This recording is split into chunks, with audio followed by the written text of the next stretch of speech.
doesn't seem to matter what we do. We always stand for truth. No one knows how hard we try. Oh, here comes Cobra now to battle us. They always cause a fuss. They never ever do what's right. We'll just fight again tonight. 'Cause we're just Joe. We don't say hi, we just say yo. Is it our destiny to live a life of toxic masculinity? We're just Joe. We're all hard ladies and gents. We're not just copies of Action Man created for a US audience.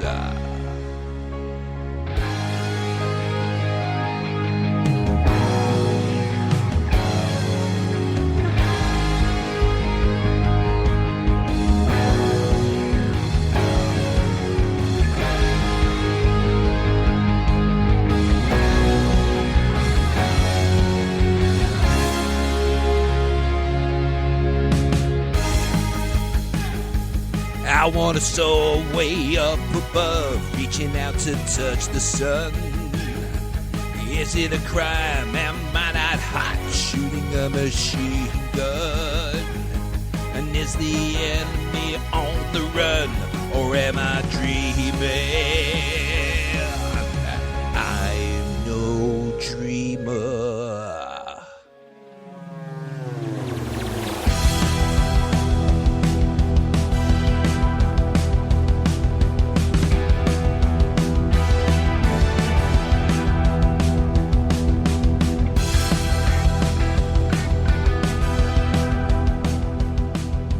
Can you feel it, yo, Joe? Feel so real, yo, Joe. Can you feel it, yo, Joe? Feel so real, yo, Joe.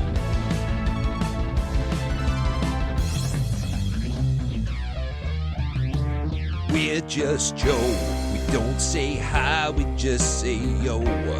Is it our destiny to live a life of toxic masculinity? We're just Joe and we're all hard ladies and gents. We're not just copies of Action Man created for a US audience. We're just Joe and we're enough. We're so very rough and tough. So hey, check us out, yeah, we're just Joe. My name's Joe and we are tough. We are oil, oiled up and buff. So hey, well, check us out, yeah, we're just Joe. Baby, we're just Joe. See you at the Dolphin Chuckle Hut. Thank you very much, and welcome to the Black Dog 167. The last show ever before we're sued to death. Before we are sued to oblivion by every major film company, network, star, actor, musical company, you name it. I would normally start with a joke. Go down big. Go down big. That's what I say. Go down big. Phrasing. Yeah, excuse me. Euphemism. Thank you, Jim. I was going to do some jokes, but I don't think there's not much need. Is there at this point? Hell. It's our. I've done it, haven't I? You've done it. You've yes. done it. You broke us. Yeah. Golf Well clap. done. Golf clap. Brought back Darren Back to you, Diamond. Elton. Yeah. Golf clap. Golf You clap. did. That was how bad it was. It brought back Darren Diamond from the dead. And it stopped Lee's jokes. It did. Yeah. It's a double whammy. It's a golden era. You've ushered in a new dynasty of the Black Dog. Are we sure we like this new dynasty? I mean, it's a strange world out there now. I don't know what's real anymore. I feel honoured. I didn't think the power of 1,000 suns would stop the jokes, but here we are. Nope, just 62 blokes called Joe. And at least 16 women That's who it, may yeah, all be redheads for no discernible reason other than the paint's cheap. Anyway, hello everyone, and welcome to the Black Dog Podcast, version 267. I'm Lee. I'm Darren. Yo, Joe, I'm Jim. Actually, that's true. We should all just be Joe. You should. I'm Joe. I'm Joe. I'm Joe. I'm Joe, and so's my wife. I'm Joe. Well, I'm Sporty Joe. Who's Baby Joe? Who's Baby Joe? Who's Baby Joe? I'll be Baby Joe. Ginger I'm Bo? Scary Spo? Joe. You're Scary Joe. Lee? Ginger Joe? No, I'm Yeah. Fat Joe. You're Fat Joe. Okay. I'm Joke. Yeah. Anyway, yeah. I'll tell you what, Joe. What a really, really Joe. I'll tell you what you Joe. What you really, really Joe. I want a Joe. I want a Joe. I want a Joe. I want a Joe. I want to really, really, really want to zig Joe. That's it. That's the fucking review. I'm out. Done. Jobs are couldn't. We have to talk like Groot for the fucking rest of the podcast. I am Joe. I'm Joe. I'm a titty bag. Itty bitty titty bay. Oh, God. Right. So, I've actually got that written down in big capital letters. titty bag. Itty bitty diddy bag. I thought you just said titty bag. Anyway, doesn't matter. No. So We're getting ahead of ourselves. Yes, they were getting ahead of ourselves. So before we dive headlong into the podcast going,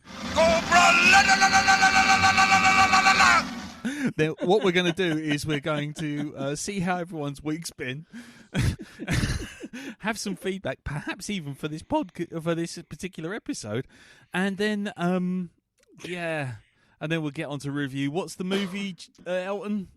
Oh, I've forgotten. What is it? Action Force. No, G.I. Joe the movie. GoBots.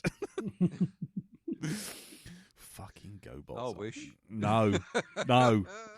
Wang Car Always can make go, it happen. Wang Car can go fuck off. No, just anyway. Right. So, before we get to the inevitable kicking that's about to happen down the line, let's start with the week. Let's start with everyone's week. You feel like you're pulling your face off already. I Jeez. am. I tell you, you have no No idea. need for a face. Yeah, who needs this face? What do you think? No face McGinty.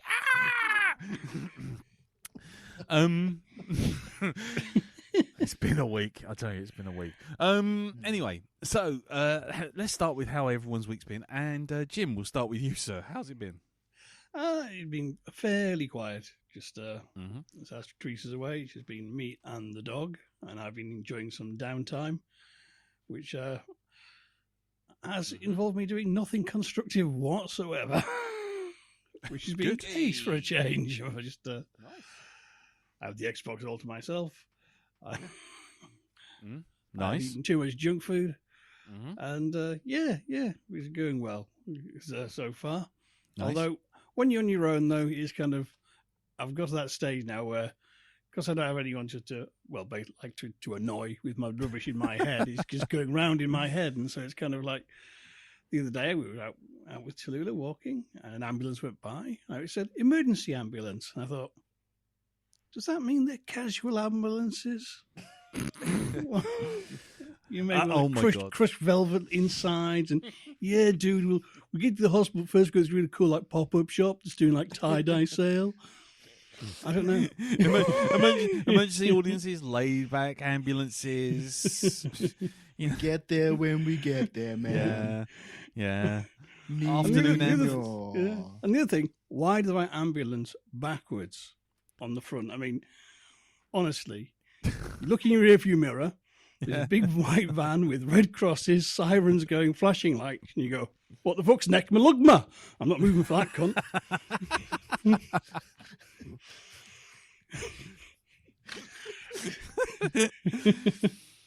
This is a good point.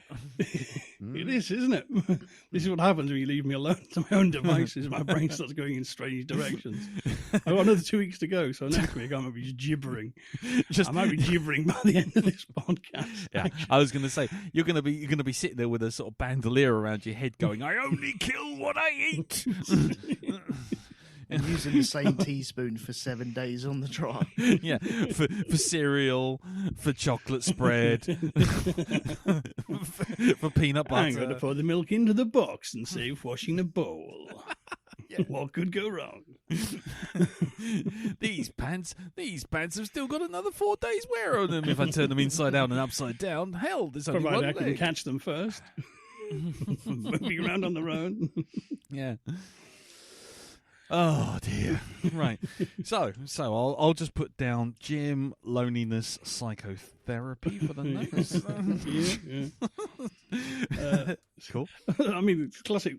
This sort of random thinking is kind of put on Netflix. Said, you're leaving in 30 days. Community. I thought, oh right, I better do a rewatch. Okay. Doesn't matter. I've got the fucking DVDs literally 6 feet away in the other room. Yeah, but that's But effort. no, I'd have to get up and put them in the machine like some sort of animal. I have to take the discs out of the box. I only watched 3 episodes before I have to turn the disc. What madness is this? Mechanical viewing? No. What the fuck nonsense is this? And the thing is, I was halfway through season 2, I realised, I've got this on disc, haven't I? Yeah. Nice. That's the modern age for you all over, Yeah. isn't it?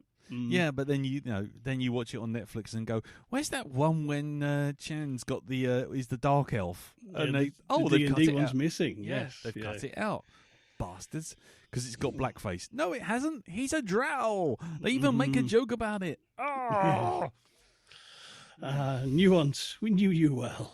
nuance. It's for other people, you know. Well, that did lead, like, dipping back into Community. Mm-hmm. Did mean I had to seek out the G.I. Joe episode as Nice. part of my warming up for this episode. Oh God, I forgot about that. Yeah. But also, it actually prompted me to kind of, I should watch Glow, which I always meant to get round to watching. Mm-hmm. And I'm really enjoying that, actually. Yeah. Because I'm not really a wrestling guy, and it's kind of, I don't have any sort of nostalgia to 80s wrestling, and you know what I mean? It's kind of, but from what I understand, it's not particularly kind of meant autobiographical anyway, but that way, really good series, good comedy drama of really good characters, really well performed, and Mark Maron's great in it. Brilliant. I mean, it's an outstanding cast, and it's just no idea where it's going, don't care, but I'm just happy going along for the ride. Yeah. I mean, I do like these sort of underbelly of sort of showbiz sort of stories, and this is just absolutely cracking. Really, really enjoying it. So, yeah, using my time constructively. Nice. Excellent. And I'll leave that there. And you'll leave that there. I think we've got a lot to get through. I was going to say the stunned silence of a positive outcome. Right, okay. Sorry, I'm about 26 different places at the moment. Elton, what about you, Yes. sir? How's your week, sir? It's been an emotional week. Has it? Yes, I finished 3 programs all in the same weekend. Oh God. Yeah. Now we all know that I've been covering Masters of the Air, doing the podcast that follows along with that. Mm-hmm. Oh, that broke me. Yeah. And then I was also, I think from Christmas, I was doing a rewatch of The Office. Mm-hmm. Oh, that broke me. Oh. and Sopranos as well. I finished my second watching of that, and it's that broke me as well. So I've just been a dribbling mess of snot bubbles and tears. Yeah, we'll buckle up. We ain't finished with the podcast yet. I know. But that is all I've really been doing. But that was quite emotional. There was a couple where I went down the rabbit hole of The Sopranos and the ending and stuff. I won't spoil it for anyone just in case you haven't watched it, but I would recommend watching it. Definitely. But man, there is a rabbit hole to go down there, and what it all means, and what's going on here, and is this person really doing anything? And yeah, it's bonkers. So yeah, rabbit holes galore. Cool. Have you watched? Have you been on Netflix? Watched the Many Saints of Newark? No, I've got it in my list to watch. Because I haven't watched it, but I heard it's kind of like one of these sort of prequel series films, which is only makes any sense if you watch The Sopranos like last week. Okay, then I will watch it then this week. Yeah, it is like, oh, you remember this guy and this guy on That's Uncle June when he's like only about like 40, that sort of thing. Yeah, so, it's all about Tony growing up, but he's it's Christopher's dad, isn't it? I think that's it. The main character, Moltisanti. Yes, that's it. Yeah. I won't say more on that, but it is quite good as long as you've seen The Sopranos within like a week. I've done it in quick succession. I've kind of really binged it. Just had it on in the background constantly. And just found it so much funnier the second time around. I didn't realise how funny it was. Oh yeah, it's dark funny, but it's not laugh out loud. It's just I get it. I totally get it. So, I don't know. Paulie Walnuts had some moments. Yeah, he did. There's some characters I'm like, oh, I want you. I would cap you. I would really, honestly, I can't wait for you to end. And it's a mafia thing. It's gonna happen anyway, isn't it? So it's just waiting. And I had forgotten about most of it, so that was a nice revelation. But going into it and finding it so amusing was just great. Yeah, he's a Russian interior decorator. Interior decorator. His house looks like shit. For anyone who doesn't know, he's the person they've bagged is actually the Russian interior minister, but they've misheard it and thought they said interior decorator. So when they killed him, it's like his house looks like shit. So, is he the one that's running around? Yeah, in the pines. That's the snow episode, isn't it? And it turns out he's like some kind of SAS hard nut as well. Yeah, he's killed like 37 men. It's like, oh, fucking hell. What do we do? We go after him? These two goons just sort of huffing and puffing through the forest trying to look for him. He's like Rambo, isn't he? He's just kind of racing around. He's definitely dead. I saw his head come off. Oh, I don't know. I don't know. Are you sure? Yeah. I forgot Ben Kingsley turns up later on as well. Yep.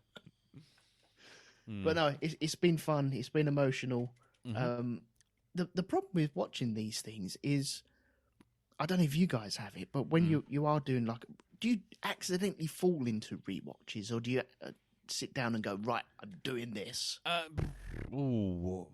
Darren, I'll take that one. Yeah. All right. We'll file that under okay. Yeah. I was gonna say I tend to do rewatches by accident. Yeah. I did a whole 5 years I did 4 years of Babylon 5 over lockdown because it just appeared on sort of like playing next on Amazon. Yeah, and then it goes on, and then you're like 2 episodes deep before you're like, hang on, am I doing the rewatch? No, I'm not. I'll watch another one though. Yeah. Personally, I'm more like that with stuff that I've never seen before that I just stumble across on something like BBC iPlayer. Oh, right. You know, I'll say, right, okay, I'll put this on in the background while I'm, doing some tidying up or something. And I find that I've just now been sat there for like 6 episodes of this thing, not getting any tidying up done, but just clicking next episode. Yeah. That's how, that's the sort of thing I do. I'm not really I don't think I'm one for stumbling into a rewatch of a whole entire series. Mainly rewatches are more like one-off episodes. I can't do that. I can't just grab an episode. Yeah. Oh man. Oh, I can. There's it's like the was it the Superman and Lois, the latest Oh. incarnation of Superman on the TV. Mm. There's. Oh, can you hear me? Okay. Yeah, fine. I think you're there's- having a bit of lag. Okay. There's at least 2 episodes on that I watch in rotation quite a bit. And it's getting near the end of season 2, I think it is. And it's where a quite a well-known Superman villain shows up, and they're doing really well. And that's Bizarro. All right. And those episodes are really good.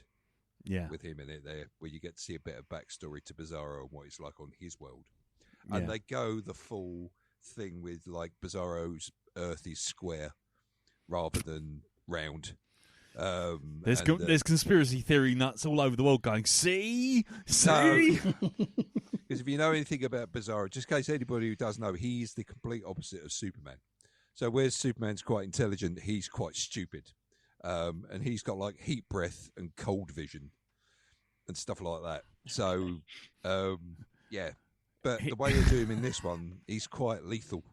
And he's quite scary as well. Quite scary to look at. Mm.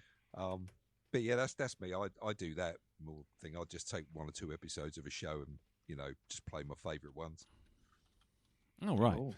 Yeah, I find just recently I've just I just fall into a series and just I see it right through to the end, and then I'm kind of like, right, okay, let's watch another thing. Like I say, I've been blitzing through Bosch at the moment. It's just I don't really. Oh, that's another one I want to watch. Have you never seen it? No, I never have. Oh, I like dude. the main guy. in it. Titus Welliver. Yeah.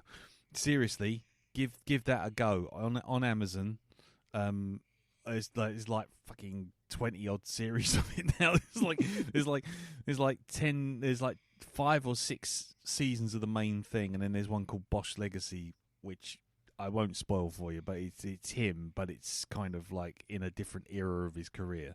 Okay. And it's it's a proper old school procedural, but each story is one book.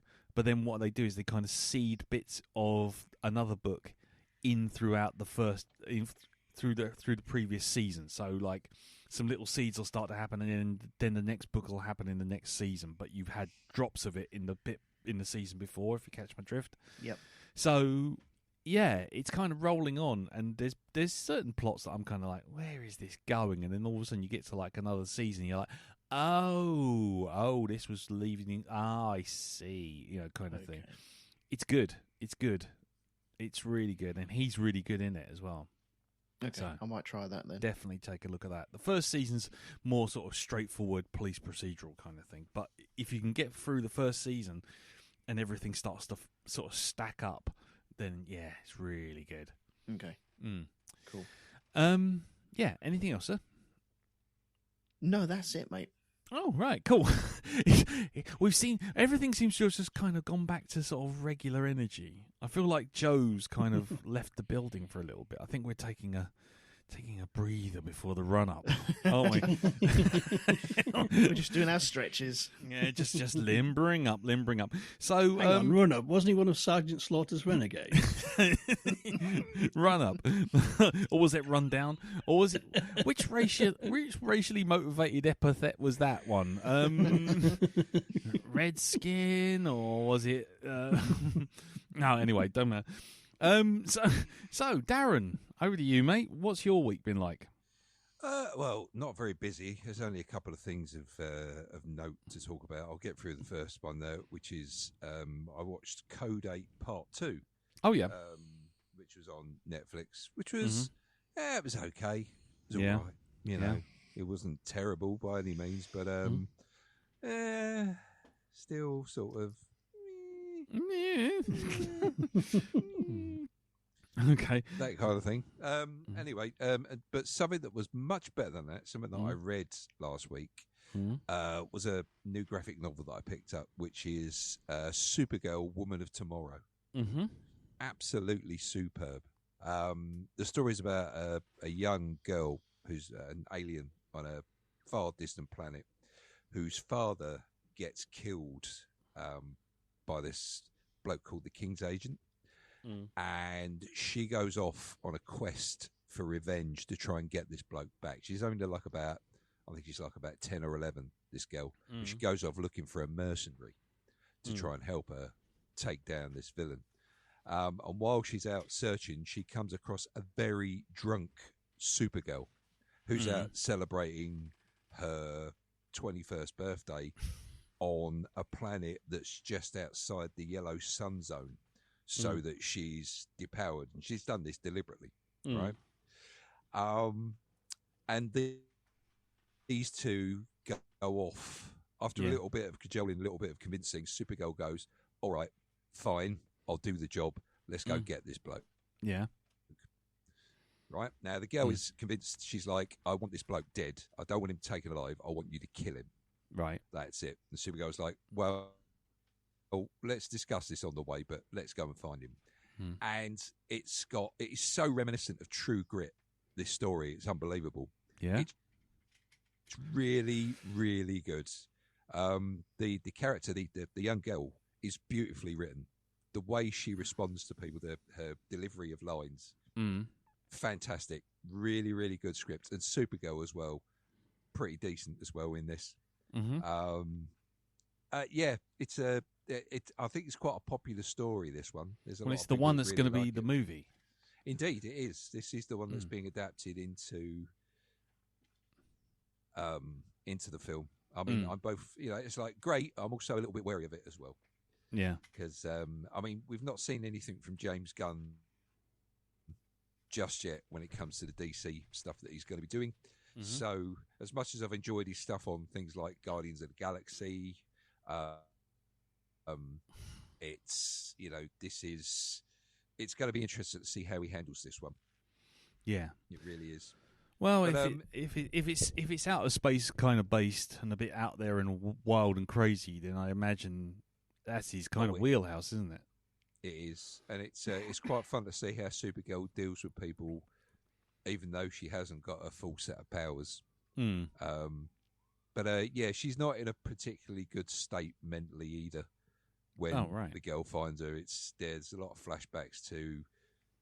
Because unlike Superman, where he just left the planet as a baby and then went to Earth and grew up there as a human, Supergirl experienced what life was like after the destruction of Krypton. And as she said, not all of it was destroyed. And you see how shit life is for everybody that's left on the bits of Krypton that are still floating through space. Oh, right. And the sort of shite they have to go through. It's just like, it never rains but it pours. Until she's literally the only one left. Right. So, yeah, this isn't anything. She's not Superman at all. She's not personality wise. She is different. She's just different. She's different. Yeah, she's a little bit more cynical. Okay. So yeah, it's a very interesting read. But I love both the characters in this. They were great. Cool. And yeah, it's quite a cathartic story as well. So as she slowly starts regaining her powers, as they start going back towards the yellow sun zone, yeah, she gets more of her abilities back and uses them quite beautifully. Thank you very much. Yeah. Yeah, I must admit there was one chapter in this that it went from being slightly dark to, oh my God, somebody switch on the light. Oh, right, yeah. Oh, I'm not joking. It's pretty bad what they find on one planet as they're tracking this bloke down, because he's leaving a swathe of destruction. Right. Due to various things that you'll find out as you read the story, but it's what they find in his wake. Right. And it's like, you are like, please get this bloke and just rip his arms off and leave him suffering. Oh, right. Yeah, I'm not joking. That's how bad it gets. He's not a very nice person. So there we go. But yeah, great story. Give it a read if you can. I got it recently for $2.99 on Amazon. Right. They were sending it off of there. I think it's gone back up to about £11 now. Cool. But it's well worth it if you get it on Kindle or something like that, or Excellent. wherever you can. So there we go. That's me. Brilliant. Okie dokie. Right. Well, for me, not a lot really to add. I watched some animated garbage, but we'll get to that later. And the only other thing I've done this week as far as media or anything like that is concerned, I went on Netflix and I saw we were just sort of like it's one of those Saturday nights where it's like you look on the telly and it's like, oh, on the telly is rugby, or if you turn it over, guess what? Don't worry, BBC's got you covered with football. So I was just like, you know what, fuck it. We turned on Netflix and I just picked something that would appeal to basically the kids, Mum, Carol, me, and we went for a film called Mr. Right. Has anyone heard of that? I'm guessing this is a rom-com. Yes. A wrong-com. Yeah, A rom-com. Ha ha. It stars Sam Rockwell. Okay. And Anna Kendrick, and it's as generic as they come in terms of the plot. It is like lady who's had a bad breakup and basically always seems to fall for the bad boys. Falls for this guy after bumping into him in a supermarket, and guess what? He is Sam Rockwell, and he is an assassin who's got a quirky little thing of killing the people who hire him. Oh, okay. This sounds very familiar about a young lady meeting Sam Rockwell and him turning out to be a secret agent. Well, yeah, exactly. Except this is from 2016, so... Oh, right. Okay. Yeah, but it's definitely cashing in on that lovely Argyle extra cash notifications. But yeah, it's he basically was an assassin for the CIA or the NSA or one of those things, and then he got a bump on the head or he caught an explosion. He had an epiphany, and then now he's decided that he's no longer wants to be an assassin. So what he does is he people keep trying to hire him, and every time they hire him, he kills them because it's like, I will only kill the people who hired me because they're the people who are doing the bad murdering. So they're the people who need to be get rid of. So it's kind of weird that people keep forgetting that they're hiring him and he's going to murder them. So that's the kind of, it's got this kind of weird, quirky energy and this weird, quirky setup. And Anna Kendrick, oh my God. I hate to use the phrase, but you've heard the phrase, don't stick your dick in crazy. Yes. Yeah. Her character personifies that. She's absolutely 100% mad, and I mean mad in a kind of, you're supposed to find her cute, you're supposed to find her quirky and odd, and oh, isn't she? You know, it's kind of like someone who's never seen Friends trying to write a Friends character who's out there and crazy and weird, Right, you know. okay, yeah. And for the first half of the movie, I found her profoundly irritating with precisely how, oh, I'm so crazy and wild and off the wall, and oh, I'm going to hide in the cupboard, and no one must come in the cupboard because I'm having an emotional breakdown. Oh, I'm going to drink 400 wines. Oh, I've just run into this guy in a supermarket. Oh, he kills people. Well, he keeps telling me he kills people, so I will go out with him. It's just like, oh my God. It's written in a way that you just think that's someone's kink right there. You know, I want to find some crazy girl who will just lose all her moral inhibitions because I'm a serial killer or something. Yeah, that's a fantasy dream there. Yeah, isn't it? exactly. You can see it. You can see it literally. Like, it's like, oh God, that's someone's kink right there. And Rule 34. yeah, exactly. But the thing is, obviously, another writer comes in somewhere midway through the writing room process and just kind of dumps all of that, and she just goes to being slightly on the quirky side. You know, sort of typical, sort of mid 2000s. You know, was it kooky, crazy? Was the thing Magic Elf Girl? Was the Magic? Oh, Dream Girl, Pixie or Pixie Dream Girl? Yeah, Or Pixie. a manic pixie dream girl. Yeah, so she goes back to that sort of state, and it's just like, it's all a bit twee and trite, and there's some of the action is really good. Sam Rockwell is totally just in it for the cash.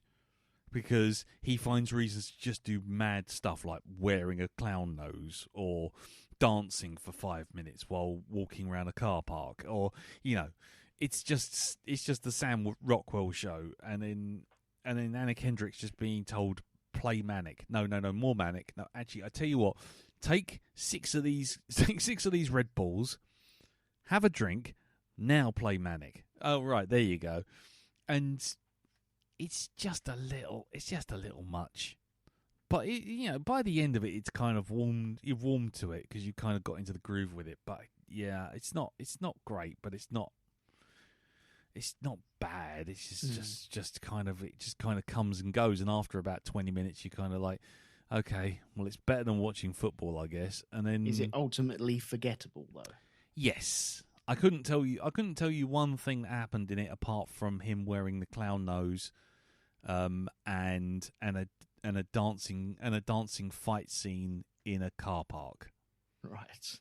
But and Tim Roth's in it. I just forgot about that. Yeah, Tim Roth's in it as his ex-partner who wants to bring him back to the fold. So the plot's all a bit mangled. Dancing fight scene in a car park. Yeah, dancing fight scene in a submarine. Yeah, I know exactly. There's a lot of moments where you just go, oh right, okay, it's Sam Rockwell's, must be in Sam Rockwell's contract or something that if he can sort of do a pivot on his heel and dance around and do a bit of a moonwalk. Because they saw this film and they thought, you know what, let's redo this and call it Argyle. Let's just Pretty make much. it better. Let's just make it so much better than this is. This is as low as it can get. Okay, we just bring it back. We just bring it back. Reel it in. But let's be honest, that did have Bryce Dallas Howard's ice skating on oil using carving knives. Yep, indeed. So it's not innocent of what the fuckisms. Oh no! But I must admit, it was kind of like by then my disbelief was well suspended. Pretty much like those fucking Polyseal adverts they used to do with a bloke glued to a fucking board, board, and then lifted up like by a helicopter and like flown over the White Cliffs of Dover. Why it had to be the White Cliffs of Dover? I don't know. Yeah, Well, it's maybe just, needed a body of water underneath just in case the glue wasn't that good. Yeah. Well, anyway, so that's it, Mr. Right. It's it is what it is. It's just take it on its own merits, and it'll be a passable 90 minutes. Right. But if you find yourself irritated profoundly by the self-destructive manic nature of Anna Kendrick after 5 minutes, I wouldn't blame you. Right, okay, so I think before we get to the main event, we should do some feedback. Now, we did get some feedback for this episode, as in for G.I. Joe. So I would just like to acknowledge Pete Collins and thank him for his sacrifice. I will not read his email out yet because I think it might influence us one way or t'other, so I'll read it out next week. But elsewhere on the Facebook group, we did do Freaks, the movie Freaks, and David Jackola wrote in from the Dark Corner podcast, and he said there were, because we were talking about me not exactly engaging with Dune, and he said there was an interview with Denis Villeneuve where he admits he cares more for the visual storytelling than the dialogue of Dune. I think that's why his films feel cold. They don't really come off as being quotable or as wacky as the David Lynch version is, which is certainly quotable because his performances are so staid and reserved, which is an interesting take. I don't 100% agree with it being totally cold, especially not compared to other filmmakers, but there you go. So thank you for that, David. Another David, Dave Renane, happy Dave Renane, also following on the Dune thing, supplied us with a YouTube video of Christopher Walken doing Three Little Pigs. Oh yeah. Okay. Which I can't play to you right now because I think we're in enough copyright strikes problems with the intro, let alone with the BBC. So just go on the Facebook group, which is facebook.com/groups/the Black Dog Podcast, and check that out. Jeffrey Mark Hyman wrote in also on the Facebook group to say, great episode, really interesting discussion. Sometimes sci-fi can't be one-to-one analogous to real-world issues. Otherwise, this film would be saying that persecuted minority groups could pose a real threat to society. Fortunately, the filmmakers went for something more nuanced and complicated. It actually raises much more interesting questions. What would you actually do about people who have an innate nature as dangerous as those portrayed? Can you respect the human rights of such individuals and safeguard the public at the same time? Are Bester and the Psycorp actually the best case scenario? Which, if you watch Babylon 5, you know what we're talking about. And that's a question for its in and of itself, isn't it? You know, do you get a police force of superpowered people to maintain order, or what? That could be very dangerous. That could be dangerous. Yeah, it could be. You'd have to get something like that, though. You've got to meet the threat with a like force. You know? I don't really want to send you down that rabbit hole, Elton, but if you have never seen Babylon 5, the whole Psycorp angle is a very interesting one to follow. Very. I wouldn't recommend you watch all 5 years just to get that out, but you know, okay. one day maybe I'll drag you through the 1990s sci-fi. Well, that could be a trip. Yeah, it could be. I don't know how you take it, but that could be a long old journey, but you might enjoy it. We also had Odile Thomas, who said, I very much enjoyed the Freaks and your discussion about it. Thank you. While you were talking about it and discussing the world that this took place in, it made me think about that it could be a flip side version of the world where The Boys takes place. In The Boys, being a freak is celebrated, and if you're lucky enough, you're made into a star to be adulated while being used by the powers that be to do their dirty work. While in Freaks, the government, who wanted to use them but failed to get them on board, decided to turn them into outlaws instead. Same coin, two different sides. As for the discussion about is the girl evil, I don't really think she was evil, but nature was evil in nature, but the lack of nurture. But the lack of nurture and her first-hand experiences from the outset. The world turned her into someone who would do what is necessary to survive, and for her, this is most likely to be continued killing. But does this make her evil? I'm not sure, as her world is kill or be killed. Not sure I'll watch G.I. Joe, but I'll sure listen to what promises to be a fun episode. It's free on YouTube. There are no excuses. It's not free. It exacts a price, Elton. It exacts a price. It's in your history forever.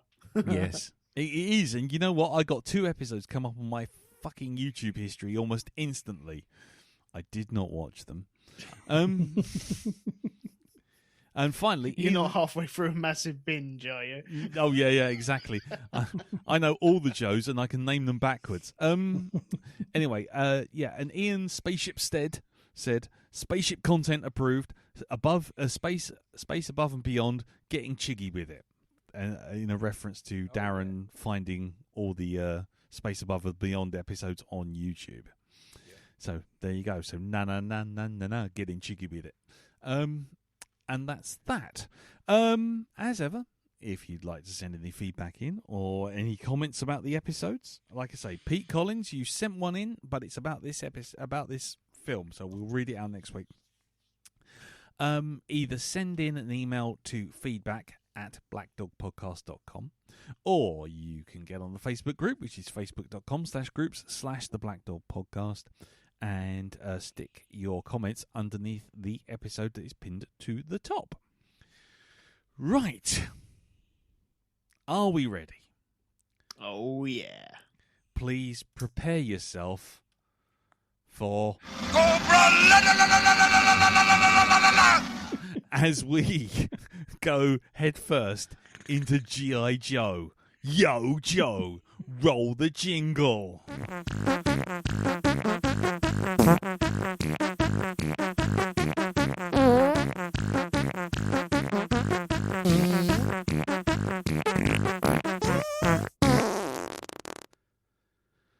Yo, Joe! G.I. Joe the movie, also known as Action Force the movie in the UK, is a 1987 American direct-to-video, unsurprisingly, animated military science fiction film produced as a sequel. Oh no, we've missed one.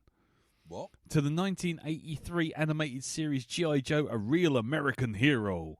Real American Hero. Yeah, the TV show, yeah. Oh, right. Okay, fine. Based on the original Hasbro toy line, it was produced by Sunbow Productions and Marvel Productions. Yeah, so this is a Marvel movie, ladies and gentlemen. Jesus Christ. And was animated in Japan by Toei Animation. Created at the height of the G.I. Joe craze in the 80s, G.I. Joe the movie was intended as a theatrical release to be closely followed by Transformers the movie by the same group. However, G.I. Joe film encountered unexpected production delays, which allowed Transformers to be released first. And due to, again, unsurprisingly poor box office performance of Transformers the movie, My Little Pony movie, G.I. Joe the movie was instead released direct-to-video. So, it had a budget of we don't fucking know. And how much do you think it made at the not box office at the rental, Jim?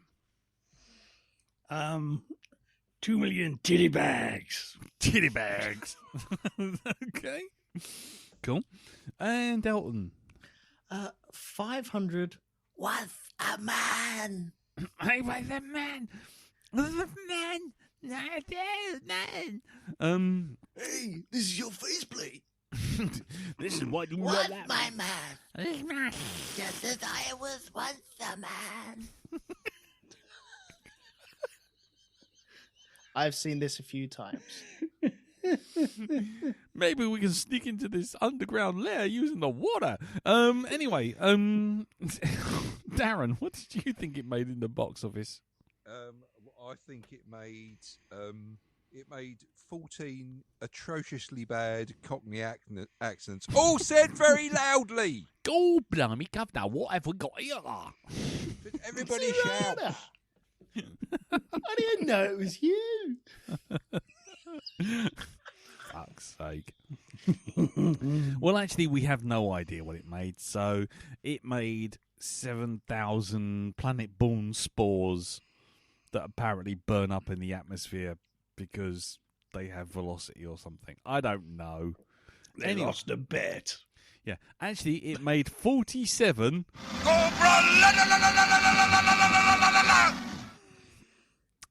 And that's all you need to know. But anyway, so let's go quickly around the table on the non-spoiler section. And Elton, you'll go last. But we'll start with, I'll tell you what, we'll start with Jim, because Jim has been waiting for a long old time in the green room because he was the first on the green room stage before the rest of us turned up. So, Jim, how did you find G.I. Joe the movie? Non-spoiler, quick take. It was an experience. I would say it's one I'll never forget, but it might be one I struggle to remember clearly. Nice. Yep. It had a lot of pace, shall we say. And a lot I wasn't expecting to see in many, many ways. Fair, that's fair. Oh, okay. Now, everyone just back away slowly, clear some space. Darren, what did you think, briefly, about G.I. Joe the movie for the round table bit? I can't spoil anything, can I? Not yet. What did I almost told you to fuck off there for a minute. What did I think of it? Like, what do you fucking think I thought of it? Honestly, fuck off. That was my knee-jerk, almost my knee-jerk reaction to you again. Would you fuck off? Like that, like some fucking Father Jack from fucking Father Ted. Fuck beer, G.I. Joe. Fuck off. Oh, it's fucking atrocious. I fucking hated this film with a vengeance. really, I found no fun in this at all. It was just annoyance. Yeah. I have here in front of me 3 sheets of paper, right, that have been written on both sides, right. On the first bit, I've got no spoilers. Why are people shouting, right? On the second bit, I've got in slightly bigger letters, people are still shouting. And on the last page, I'm not joking, it's half a page, right? I've got everybody still shouting. That's the last thing I wrote before I passed out or something. I don't know. Before the blood sprung from your eyes. Indeed. I think it's really great that we got to see Professor Farnsworth's origin in this film, because apparently he went by the name of Globula to begin with.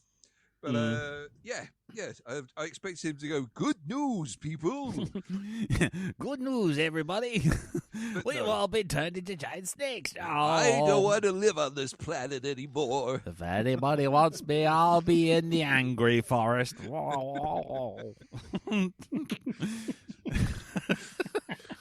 So, oh man, no, this is a fucking mess. This was a absolute fucking mess, right? I took notes too. I will read them later. We'll Yeah, pass the spoiler zone. For what it's worth, I didn't take any notes whatsoever.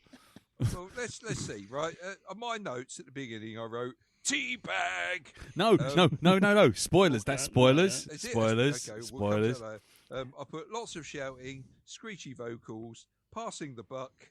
Cobra Commander quickly changes his tune. That's spoilers. No, it's not, because you don't know why. All right. Still lots of shouting. They're after a BLT. No, honestly, all this for a fucking bacon and lettuce tomato sandwich. This is fucking ridiculous, you know? Make one your fucking self, right? All you got to do, just turn the grill on, right? Put your bacon under there, right? Okay, and you get your lettuce. Yeah, Actually, thank you, Jim. Euphemism. Thank you. You butter up your buns. Euphemism. You go for it. Wow. Dick Van Dyke is a member of Cobra. Everyone's a cunt. And what's this one here? Oh, proof that even with all the cool toys, Cobra couldn't fight its way out of the food hall at Marks and Spencer's. Nice. Yeah. And Cobra Commander must do a job lot of throat sweets. Yeah, when he's not doubling up as Starscream. Starscream! Do you know what? It's a screechy voice. Even Skeletor's giving him fucking side eye. You know, this is it. Fucking hellfire. He makes Skeletor sound like Barry fucking White. I mean, Jesus, man. He-Man! Yeah. And itty bitty ditty itty bitty ditty. Right. Okay. That's moving on. Moving on. Before you say too much. Yeah. Oh, and something confusing. I don't even know why I wrote this. The air conditioning makes no sense.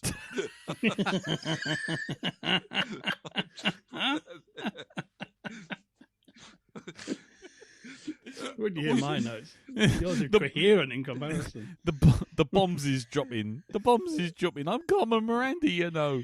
Yeah. Okay. Serpinator, help me, Jeebus.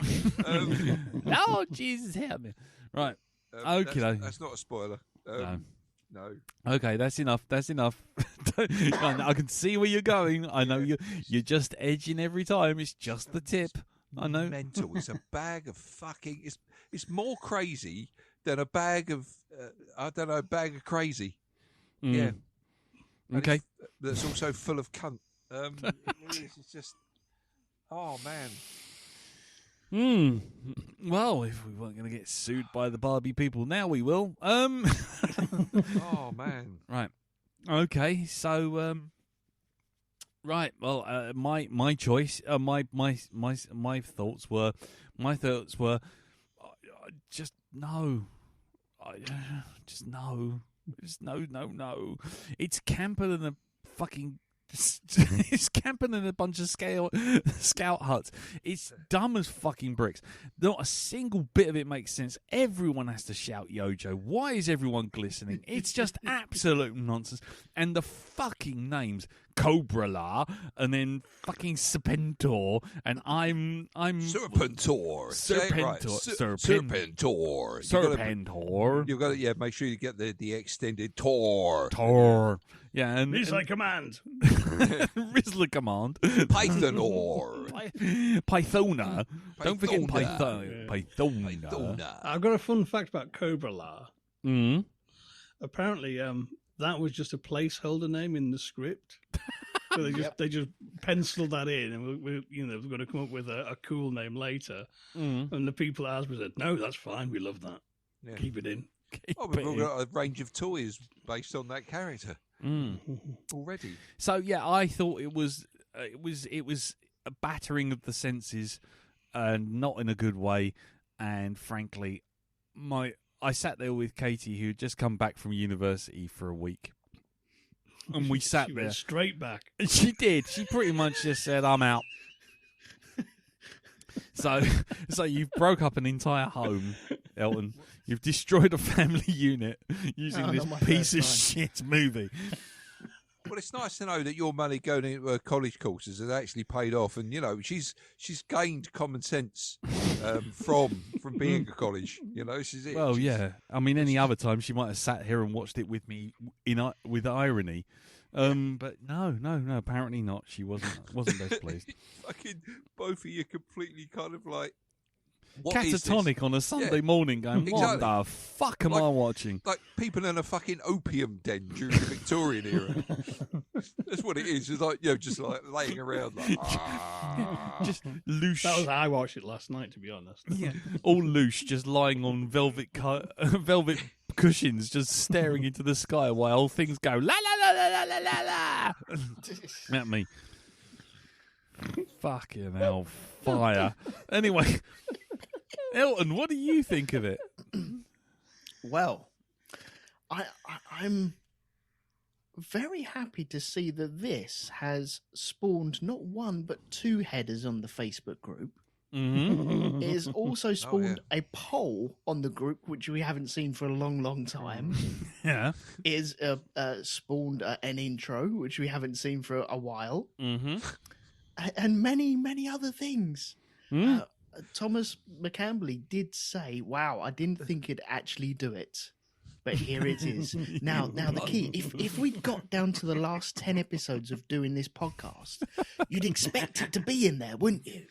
Mm-hmm. But now this is the proper holy hand grenade that I have thrown here. Yeah. This is something that means something to me, Mm-hmm.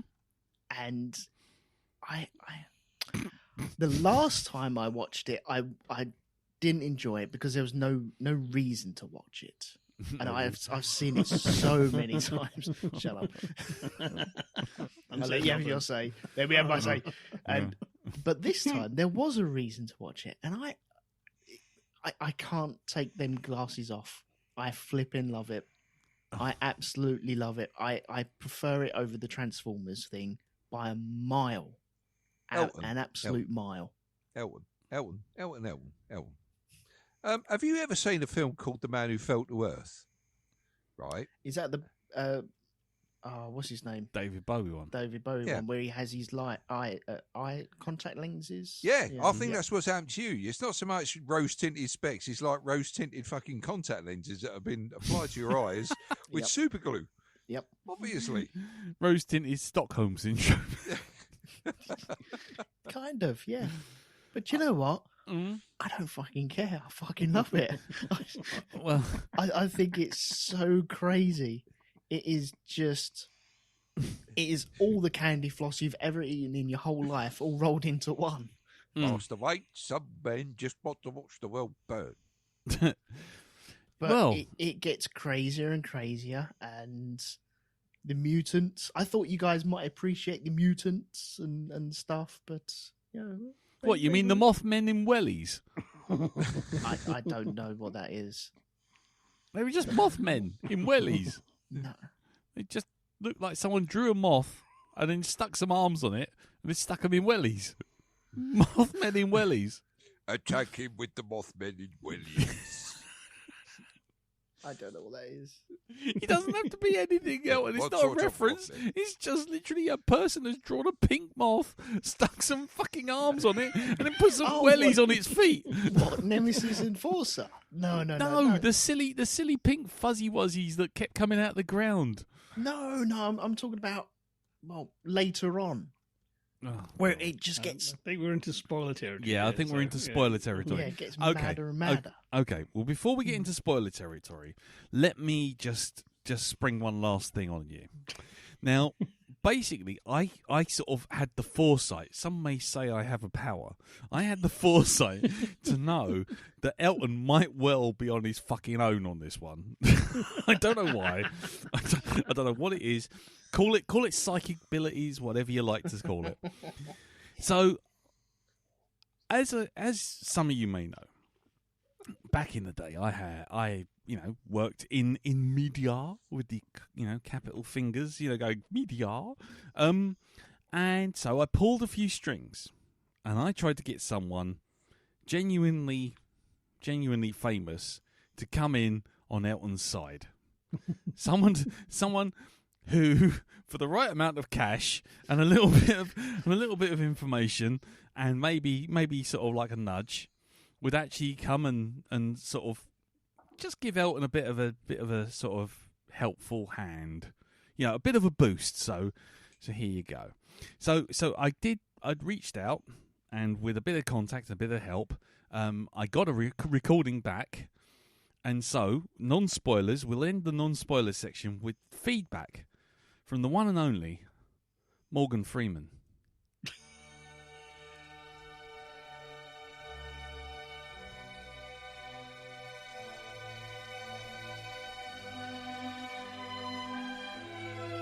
In the annals of cinematic mastery, the 1987 animated G.I. Joe movie emerges as a crowning jewel of unparalleled brilliance. The characters, and in particular the enigmatic Cobra Commander, command attention with their depth and complexity, weaving a narrative tapestry that transcends mere entertainment. The dialogue crackles with intelligence and wit, while the pacing navigates the story's twists and turns with effortless grace. In the realm of storytelling, it stands as a towering testament to the enduring appeal of heroes and villains locked in an epic struggle for the fate of the world. Jesus, somebody call my fucking agent. Who the hell is the Black Dog Podcast anyway? What do you mean they can't pay? Anyway, hello there. Yeah. Thank you, Morgan Freeman, for that.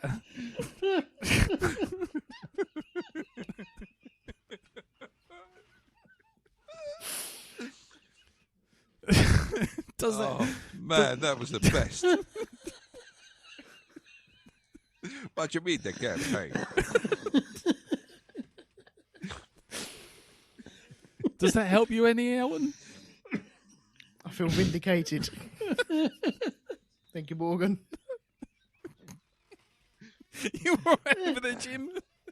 Yeah, fine. Oh. Anyway. Bloody hell. Every day is a new day. Jim, see, look, I pull a few strings. It happens. Incredible.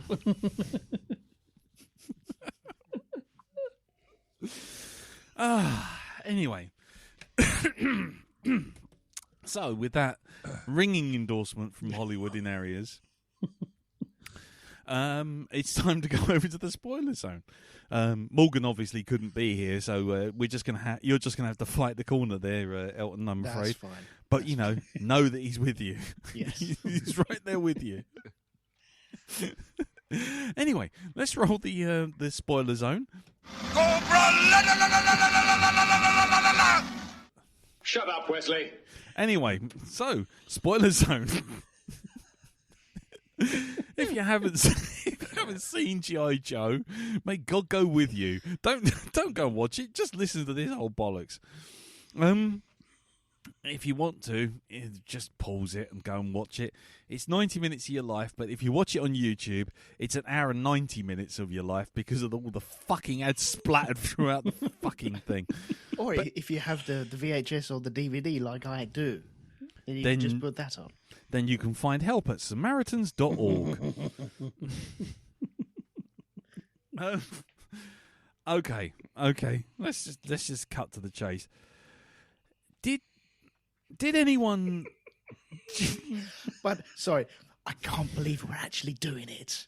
I We're can't. actually doing this. It's amazing. I thanks for coming, everyone. And next week, Darren, what will we be doing? Well, we'll be doing. So has anyone watched this sort of shit on Saturday morning TV back in the day? And did they like it? Okay, Apart from you, Elwood, just for a second, I'll back off again because I got the feeling I already know the answer. But I just for 1 second, Jim, did you watch like Transformers in the Saturday morning thing? Well, no, I was a bit too old for Transformers. I was I did watch He-Man and Thundercats and the Dungeons and Dragons cartoon. Well, it was very much ironically. Right. I'd move into teenagehood at that point, and you're watching this with a big side eye, going, "Have you seen this?" Jesus Christ. Yeah, okie doke. Yeah, and what about you, Dal? Let's see now. Do you know what? I used to watch the Godzilla animated show. Oh, right. Up from the depths, Yep. 30 stories high, knob so big, it touches his thigh. Oh, sorry.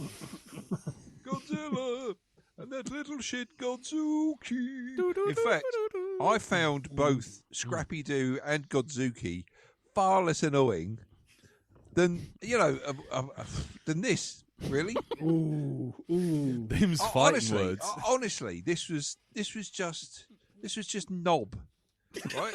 Okay, it's a terrible film.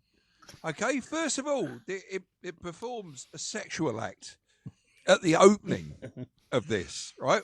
Well, That is my first note. Yeah. Teabagging. Bold opening.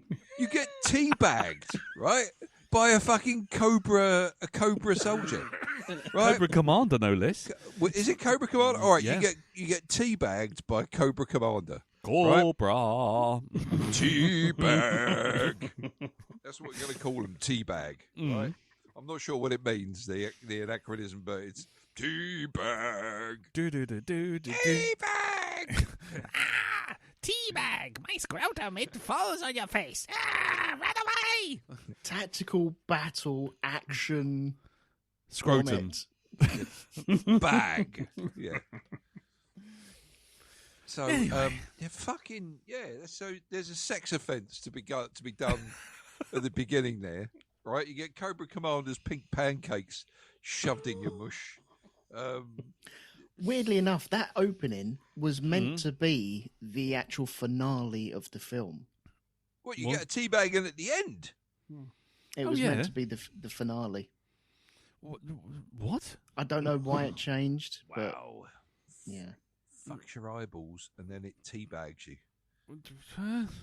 I don't understand. So the finale was going to be Cobra Commander puts a package with a big fucking timer at the foot of the Statue of Liberty, loses half his army doing it, thousands of people dying in the air at the hands of G.I. Joe, and his entire plan was, I'm going to put a satchel bomb at the base of the Statue of Liberty, and then someone gets that and then picks it up and then just goes, I'll have that. I'll flows up into the sky, puts it back on his ship, and then blows him up.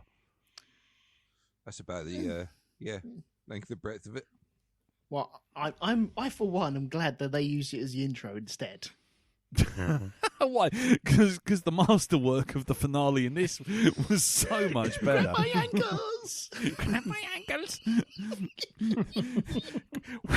Sergeant Slaughter, Quick, swing me! The way he just cracks his belt. Falcon grabbed my ankles. I mean, seriously. Falcon's on the other side of the abyss, and he's just watching Sergeant Slaughter go to town on Jinx. Oh, here I go. You can't do anything. You can't jump over here. Yes. Let's have a talk about Falcon, shall we? The fucking sex pest. Jesus H fucking Christ! What are you mad at me? I'm going out with him because I was getting a bit jiggy with it with another woman. You're a bit mad. Why is that then?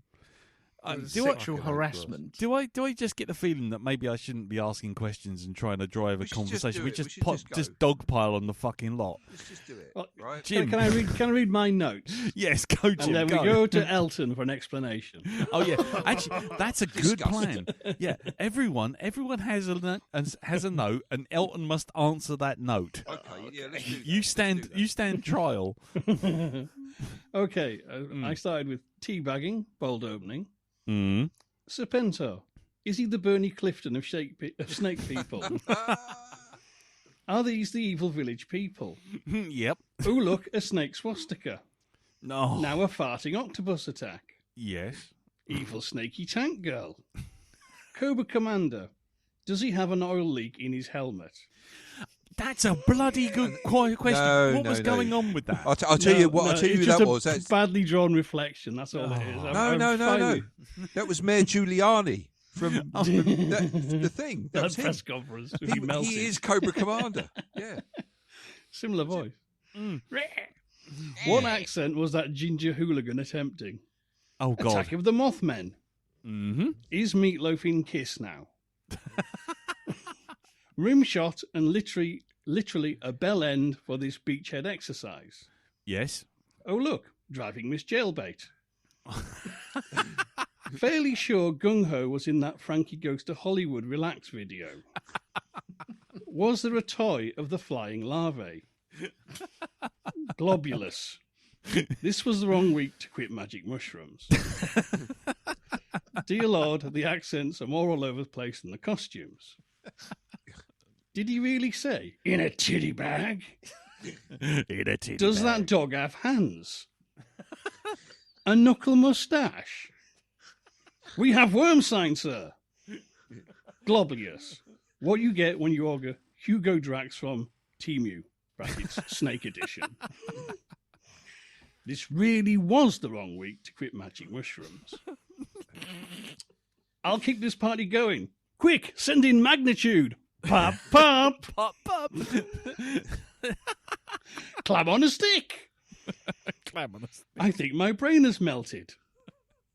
Red Dog was played by Poncy Ponce. Cobra, la la la la la la la la la la la la la la la la la la. Come on, Warren, Cobra along. Nice.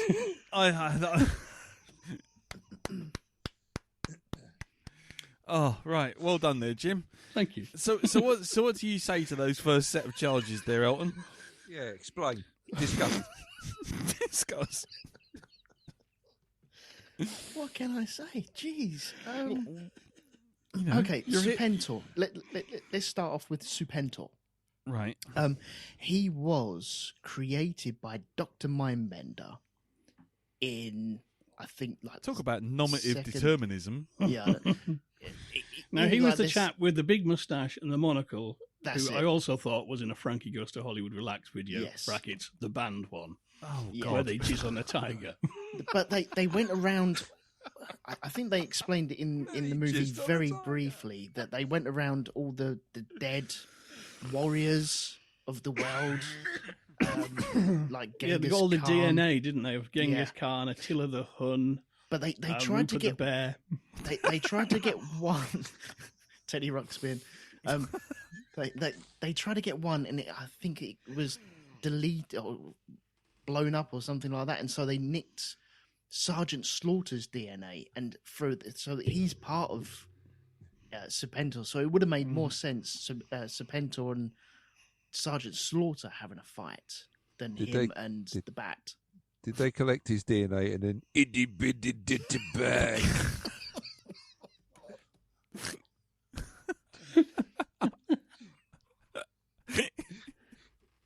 But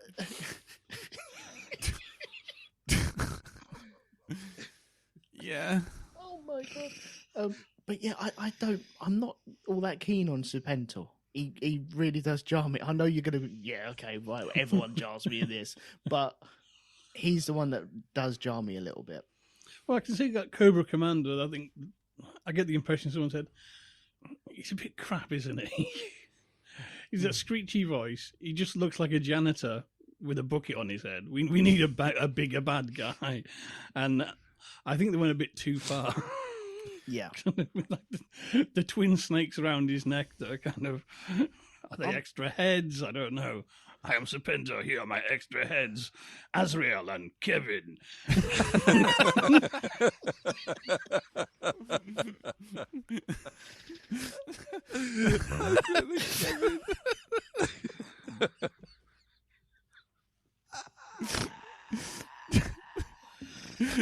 And he's lazy as well. He never walked anyway. He had that little flying hover chair that made me remember those kind of really obese Americans you see. You know, those little scooters. Did you hear the sound effects used for that?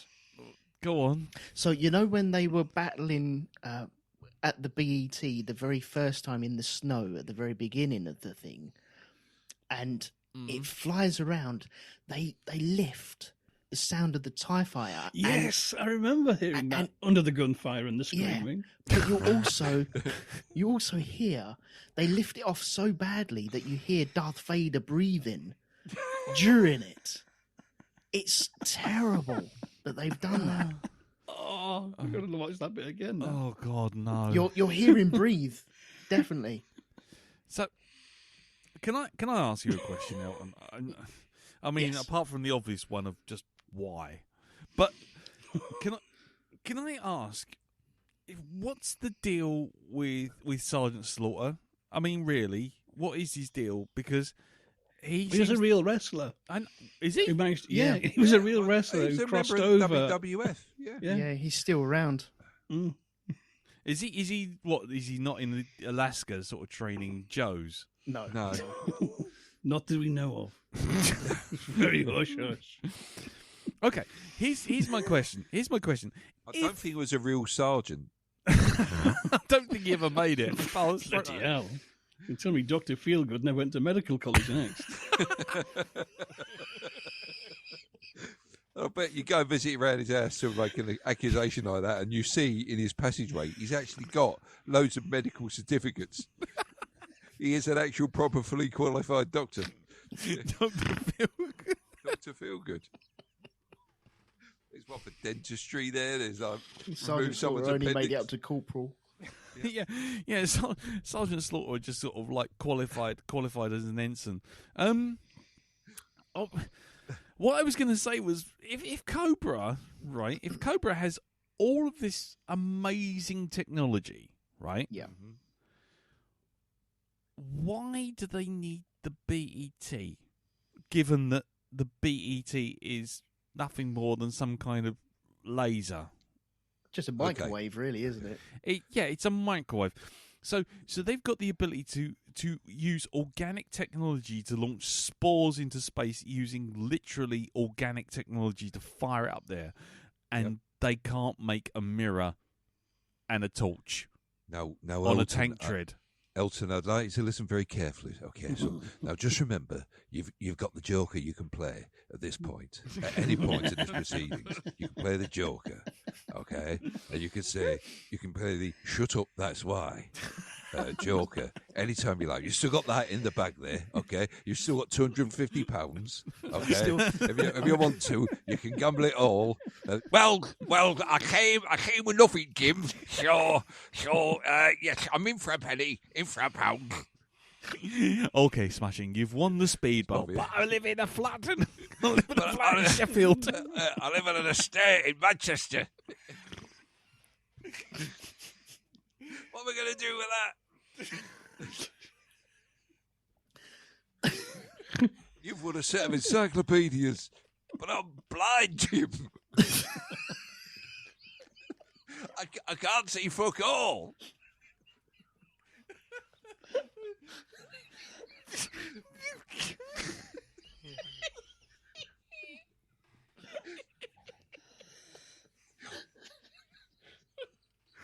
How say you, Elton? I bet there is a joke called Bullseye, isn't there?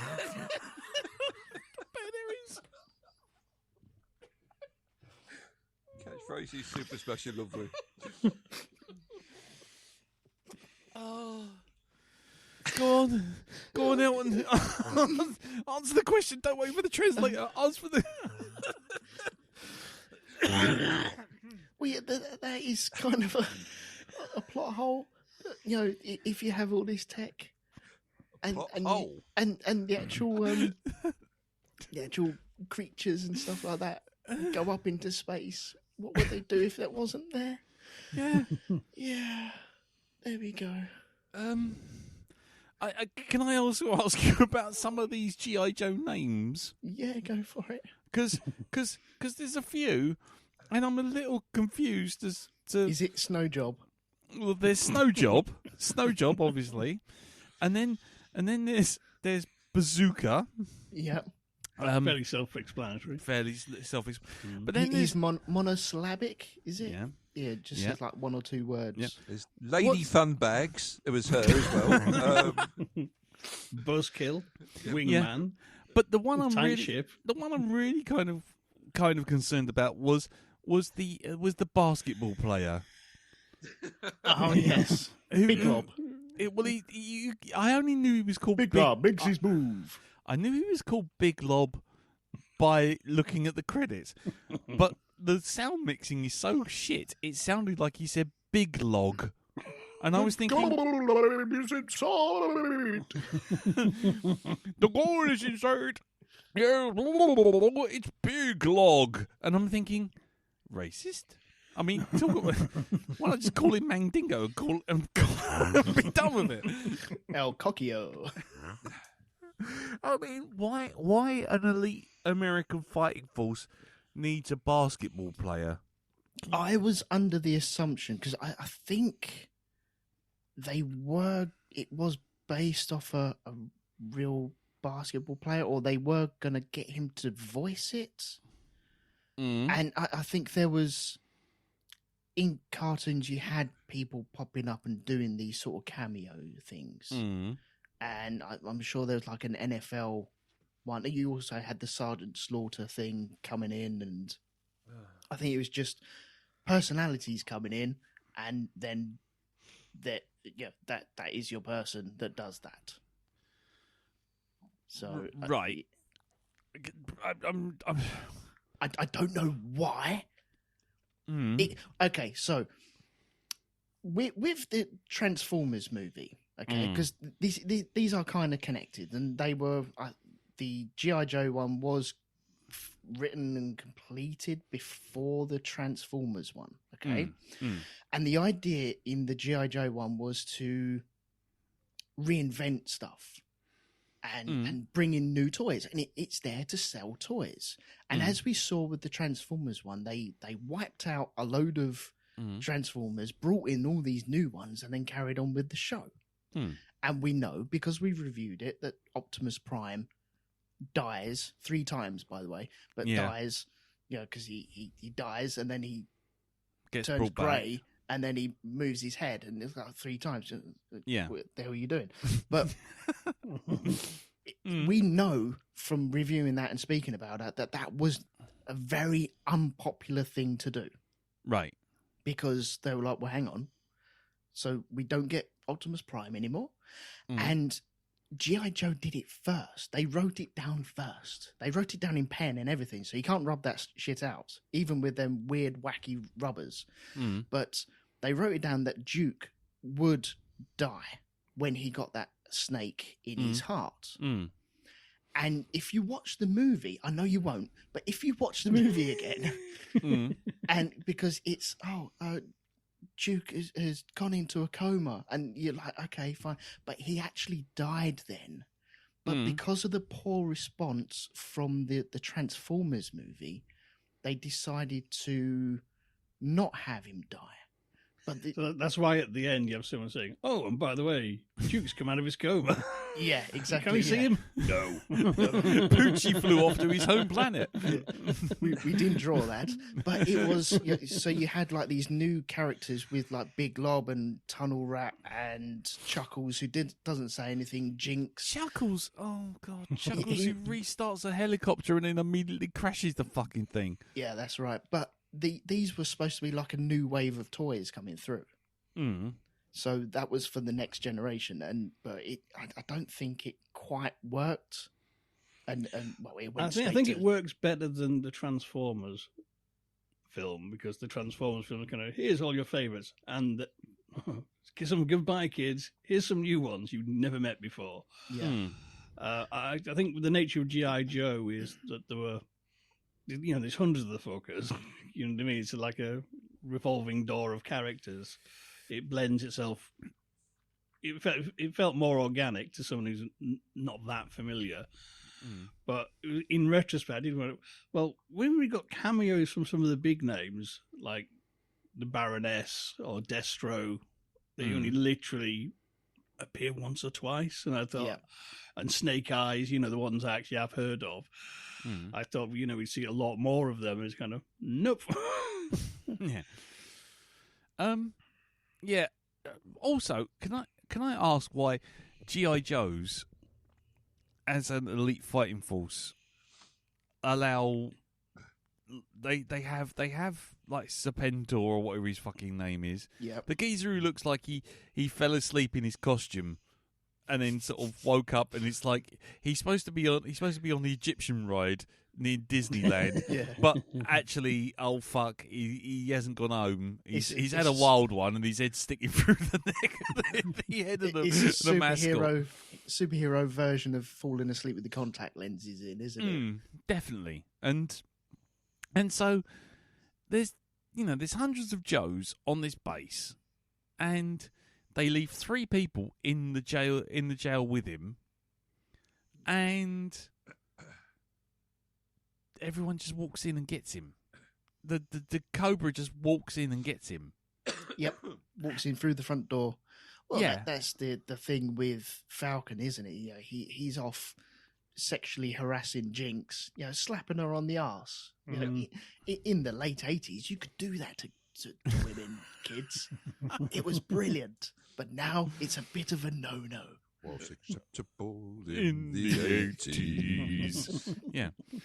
And Yep.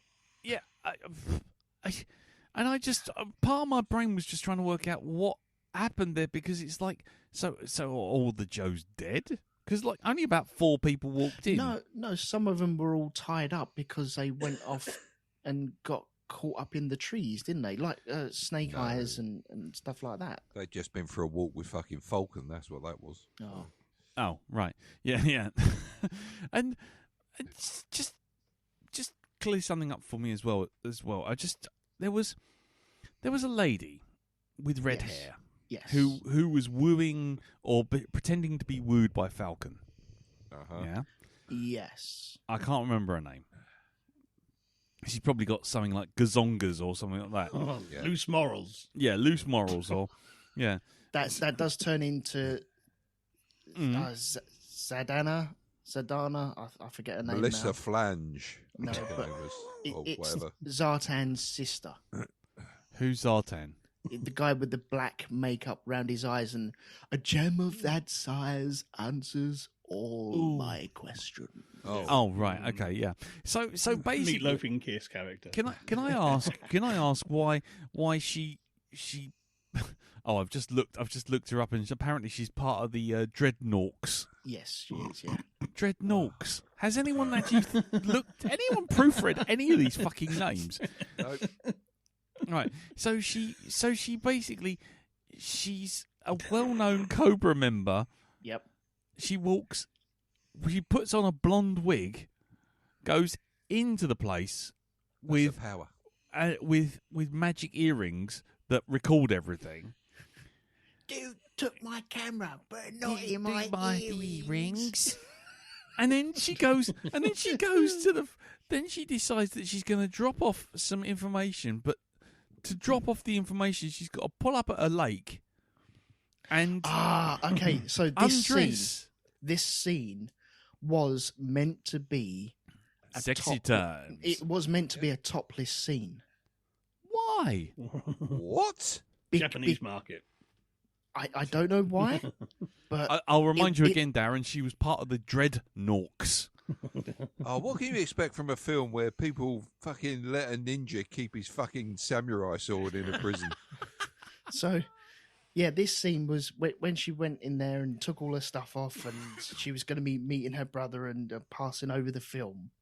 That was meant to be a topless scene, and they drew it. I've seen stills of it. I don't know if it was actually animated or not.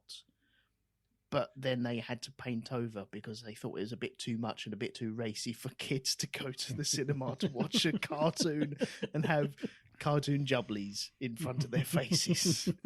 Well, I mean, let's be honest. As has already been mentioned, we've had Big Lob, Snow Job. We have Thrasher. an American Native American Indian guy called Red Dog. We've got. Hold on, where else we got?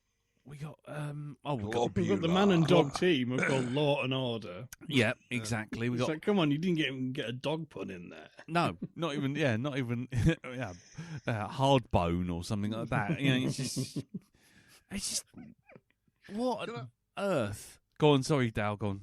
I was going to say, can I just ask, would we all be in agreement that saying that, you know, Globular is the last one to accuse anyone of being over fucking dramatic? Because he says that, he's like, oh, over dramatic. It's like, fuck you. You're a man who Seriously. literally travels around in a sponge. You're in a conker. He's in a conker. Look at it. He's a fucking mobile conker. That's what he is, right? Jesus, he's a fucking. He literally goes around in a squidgy sponge and then decides when he really has to sort of lay the smack down on someone, he opens up the sponge like someone getting out of a disabled bath, like an old person's bath, and then just walks out, slaps someone, gets back in, and then floats away. Home assist.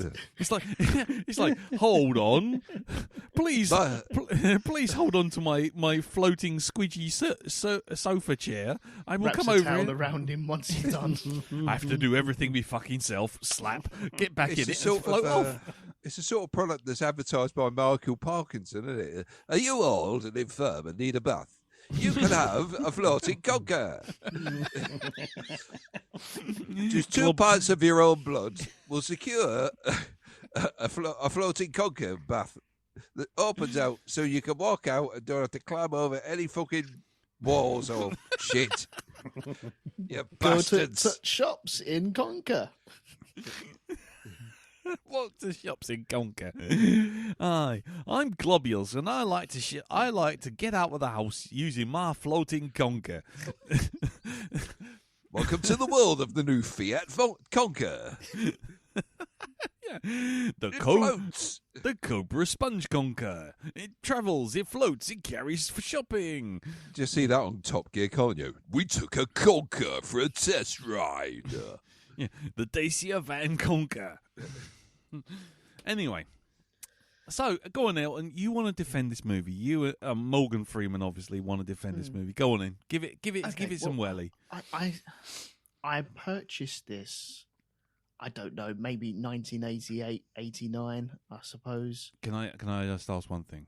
Yeah. Did you discover drugs that year? Not quite, no. Ah, right, fine. Carry on. No, this was my drug. And I'd never seen the cartoon before. But I'd heard about it, but it was never really over here. It was never on. We got Transformers over here. I remember watching Transformers. I remember watching all the stuff that was on, like the Thunderhawks and Thundercats and stuff like that. Mm-hmm. But never really got into the thing. But I knew about it. My cousins kind of introduced. I think they had a couple of figures, and the figures appealed to me because I like the Star Wars stuff, and they had more articulation as well. So that was interesting. You could get more out of them as well. But yeah, when we did watch it, I just absolutely watched it to death. There was 6 months. There was not 6 months. Sorry, a 6-week holiday when you had like the summertime holiday, and my granddad Rose had just recently passed, and my poor nan came to stay with us. And we put this on every single morning to the point where she's like, I want to go home now. Have I not suffered enough in the last month? But yeah, we watched this to death. And yeah, there are lines that I can recite because I flipping love it. But I think it's just because of the bonkersness of it. I like the war stuff that goes on. I like the shooting and lasers and stuff like that. And then you have all these crazy, weird creatures. Cobra Commander has always been one of them ones that just fascinates me. But even learning a couple of years ago, like the actual story of Cobra Commander isn't pinned down. They like to change this around, and apparently it could be like Cobra Commander is like the James Bond, where Cobra Commander is a rank of a person, and then you just wear that uniform that it changes all the time. So it's appealing to me. I like it. I like the way that it goes batshit crazy with all the insects and monsters towards the very end, like the big marauders that they get, and all of a sudden you've got these weird worms just going and crashing through walls. And then you walk across a bridge, and it turns out to be like a praying mantis, and Sergeant Slaughter just clobbers it, and it falls down, and you carry on running over it, and then the other bridge lifts up. It's just pathetically bonkers, but I love it. And then you have shit like grab my ankles. It's like, okay, Grab my ankles. There was a lot of this that I was wondering whether this was kind of like a Freddy's Revenge scenario. I don't know if you're familiar with Nightmare on Elm Street Part 2, Freddy's Revenge. Right. The worst sequel, probably.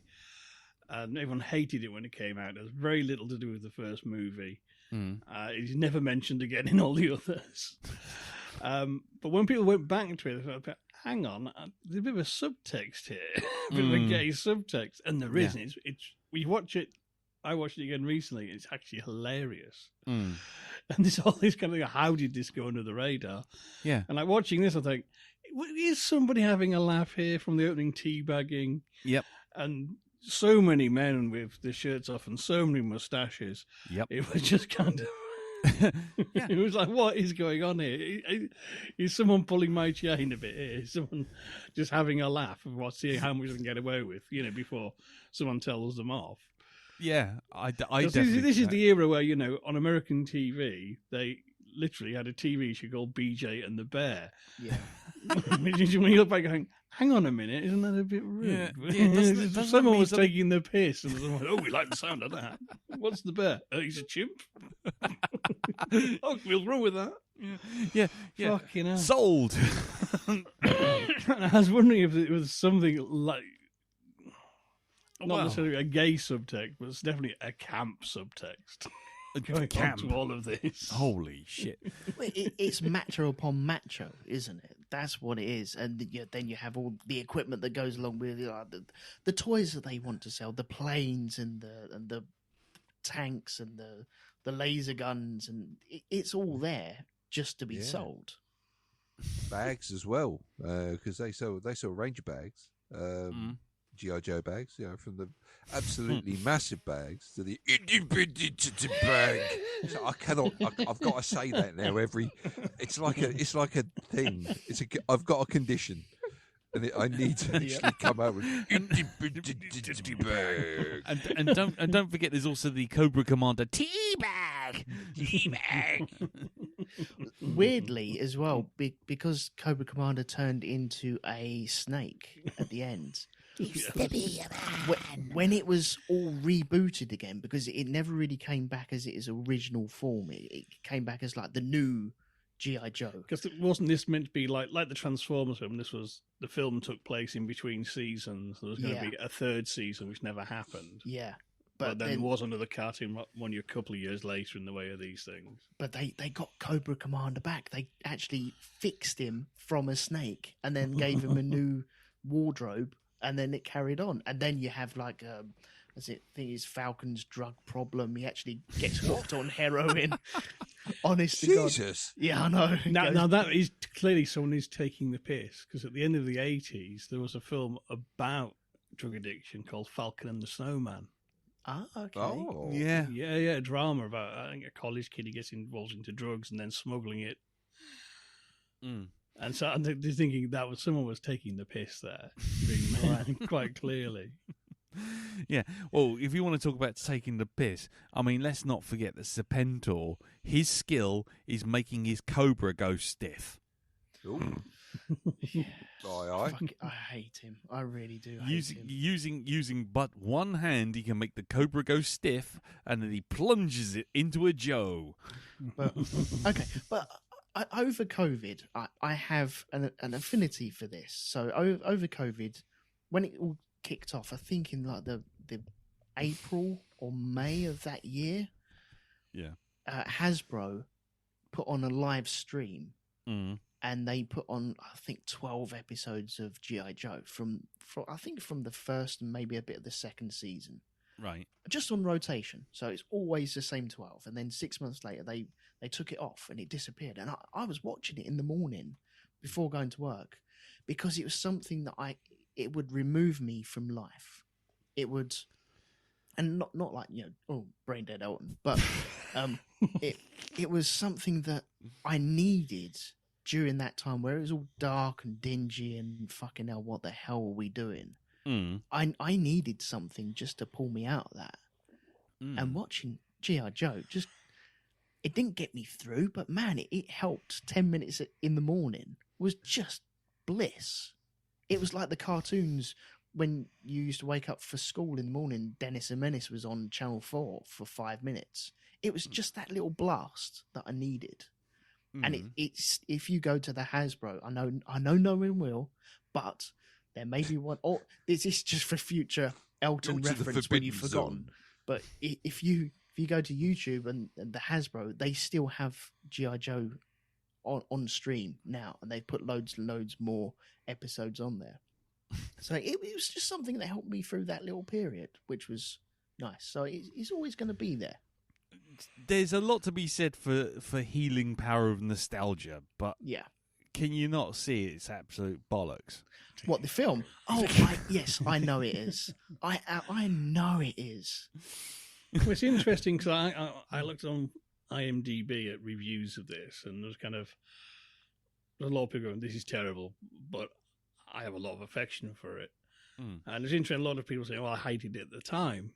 Because this felt kind of, when it takes that the right, hangs a sharp right into Cobra La. Hold on, I think. People excuse go, me. Whoa, this is off brand for G.I. Joe. I think you mean, Jim. I think you mean. Cobra! Thank you. Can you cobra through a water pipe? Anyhow, but. I mean, for me, when they threw that in, it was kind of like, what? We've gone all H.R. Geiger. This is a similar. I've seen this plot before about an ancient race who went into hiding, took cover, and are now pissed off these stupid monkeys of running the place. It's kind of what? How are all the human cobras going to feel about this? Yeah. Well, they have something to say about this. Apparently not. Yeah. But yeah, hang on. That's why he's dressed like a big snake and got 3 heads. Okay. Yeah. There you go. Yeah, there we go. Once the worm reaches the top of this bowl, the pods will ripen. Pardon? Excuse me? How does that worm know? There's a lot of phallic imagery going on in here. My God, is there? There's a lot. Yeah. But the thing is, for me, watching it is, I know very little about G.I. Joe, of what I know of toy history. And I've no connection to it whatsoever. But I'm going to stick my neck out. I think this is, yes, it is an insane mess, but I think I can understand why, if you saw this at the right age, it would blow your mind. Mm. And I think actually, even though it is, I say this is good crazy rather than bad crazy. And bad crazy is the Transformers movie, which is just disjointed, clanking shite. Whereas I think this is mad, but there is a clear plot through line.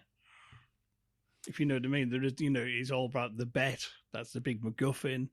It's a tried and tested thing. Darren. It is. He's got like Hugo Drax's plot from Moonraker thrown in with a bit of the Silurians from Doctor Who backstory, and you know what I mean. You've got like Geiger-esque, organic technology. All this is actually interesting, good stuff. But it is kind of the through line is there is it's all about them chasing each other around, battling over this super tech.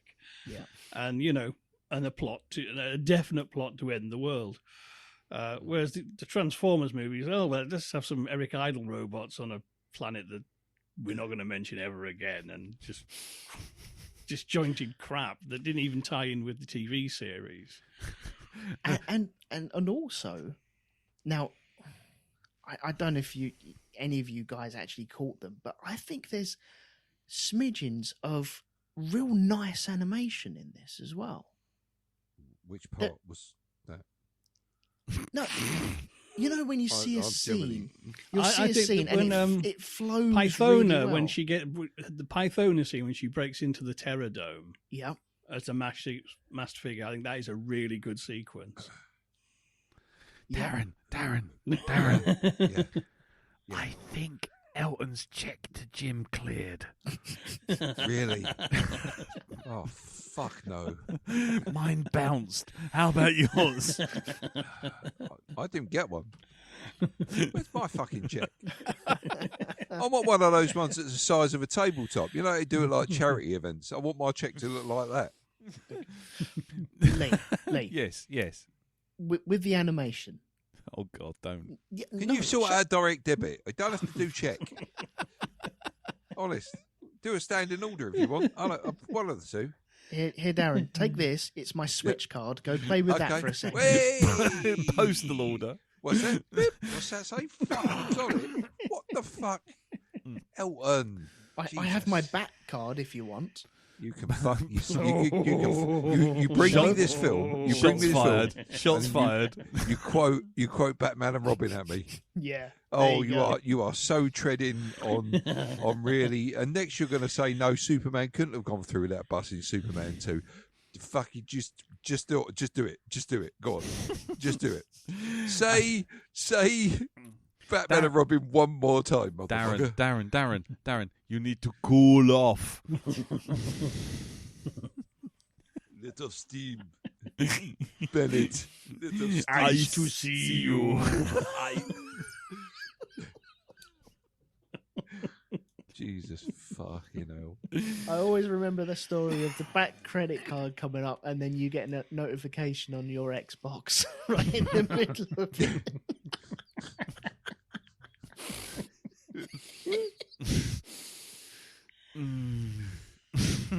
Anyway, animation. There were a couple of bits there that you thought, okay, I don't want to admit to it, but it looks nice. What do you want me to say? I mean, I don't want. I'm not trying to make you say anything. But Watch out. There were some sequences. Compare it to Transformers because it has to be.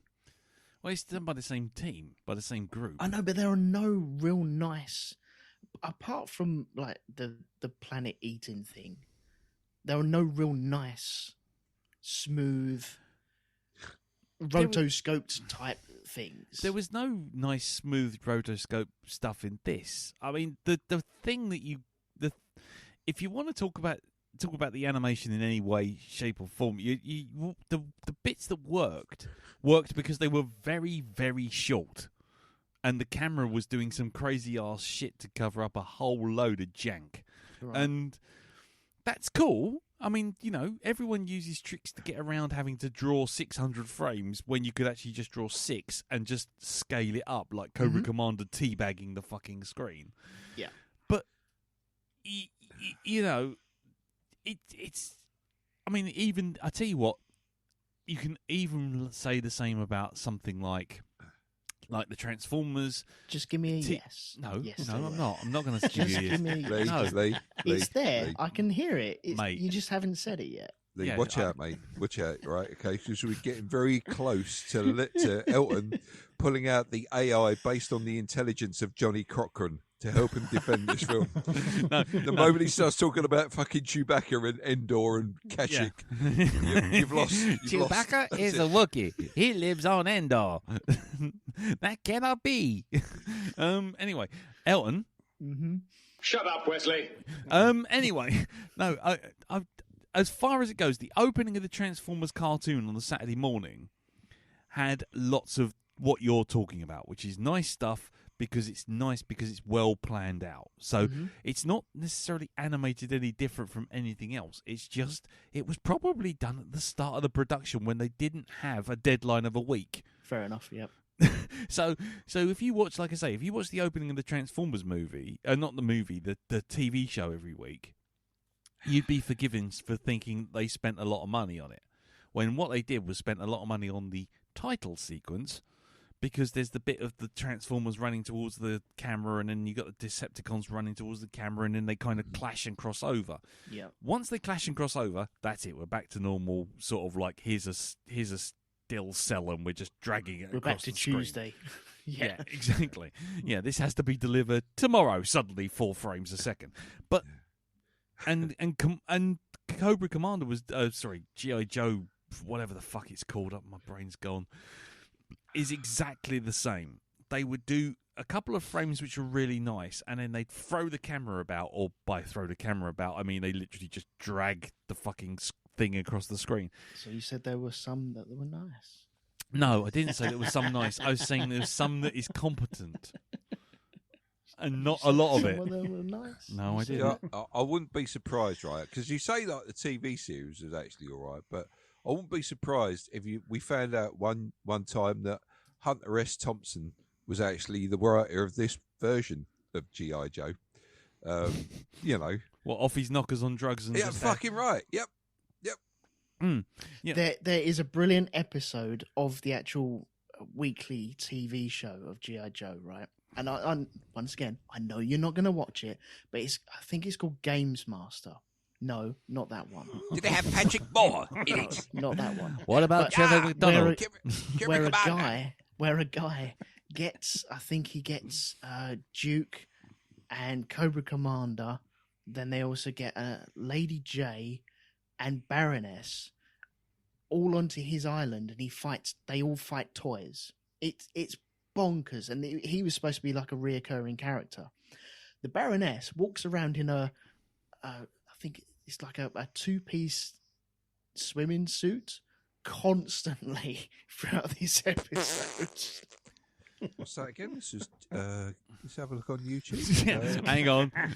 Yeah. There'll be a brief moment. Hold on a second. There'll be a short intermission. And we're back.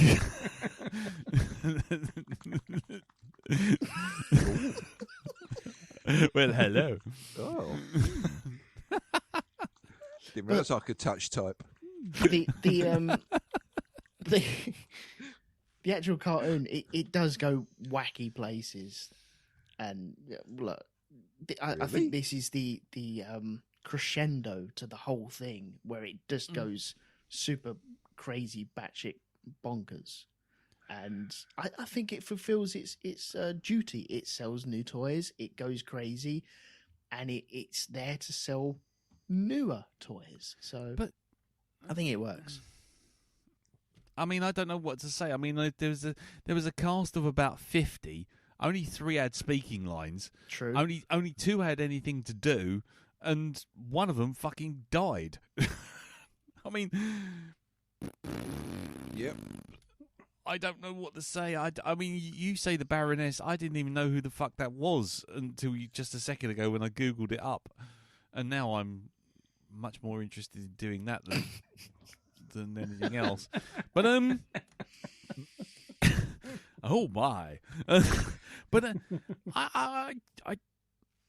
I don't. The problem I have with this is I see your point that Jim makes, and I see the point that you make, that there's nostalgia, there's value in that to the person who's it is nostalgia for. Yeah, absolutely, for. yeah, Absolutely, got no problem with that.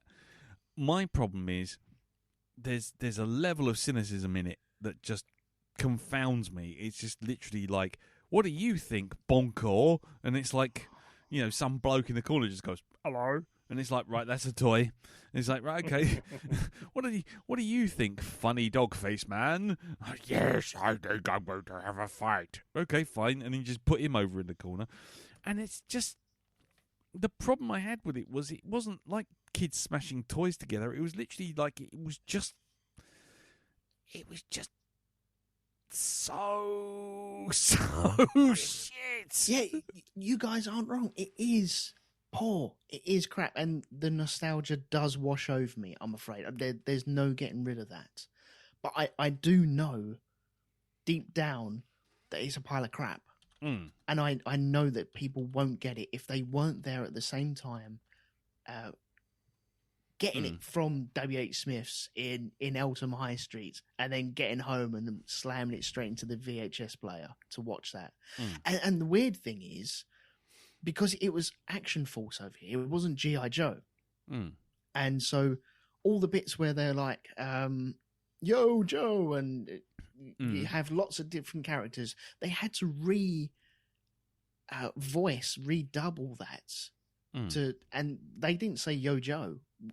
The one that I knew was Full Force. So you got Sergeant Slaughter talking away, and then some Brian from the pub came in and went Full Force, and then that was it. It was all the way through. I'm gonna have to.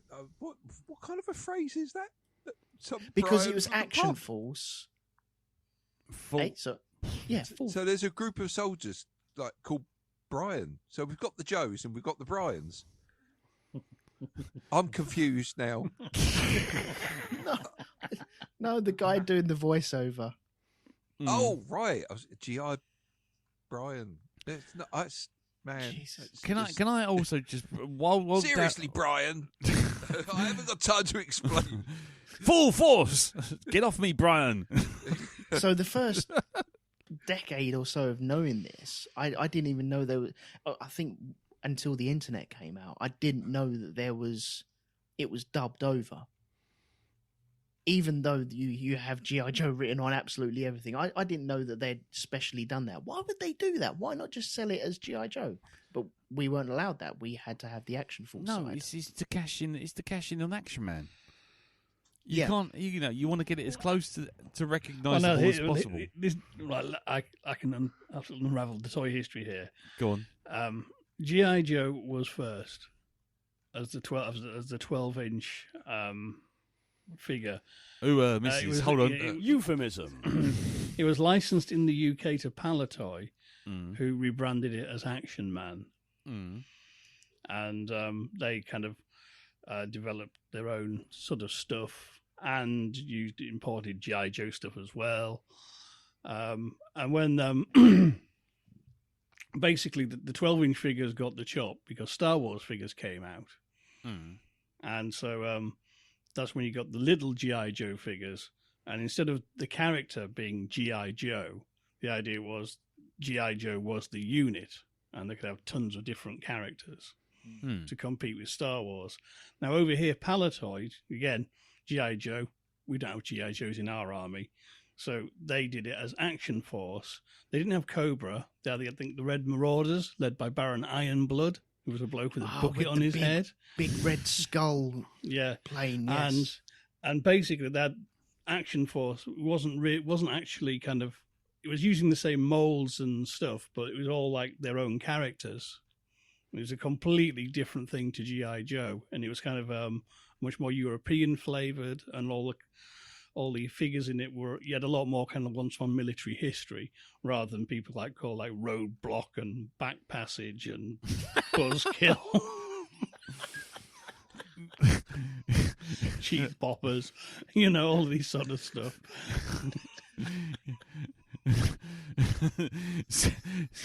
Rim Central. Jesus Christ.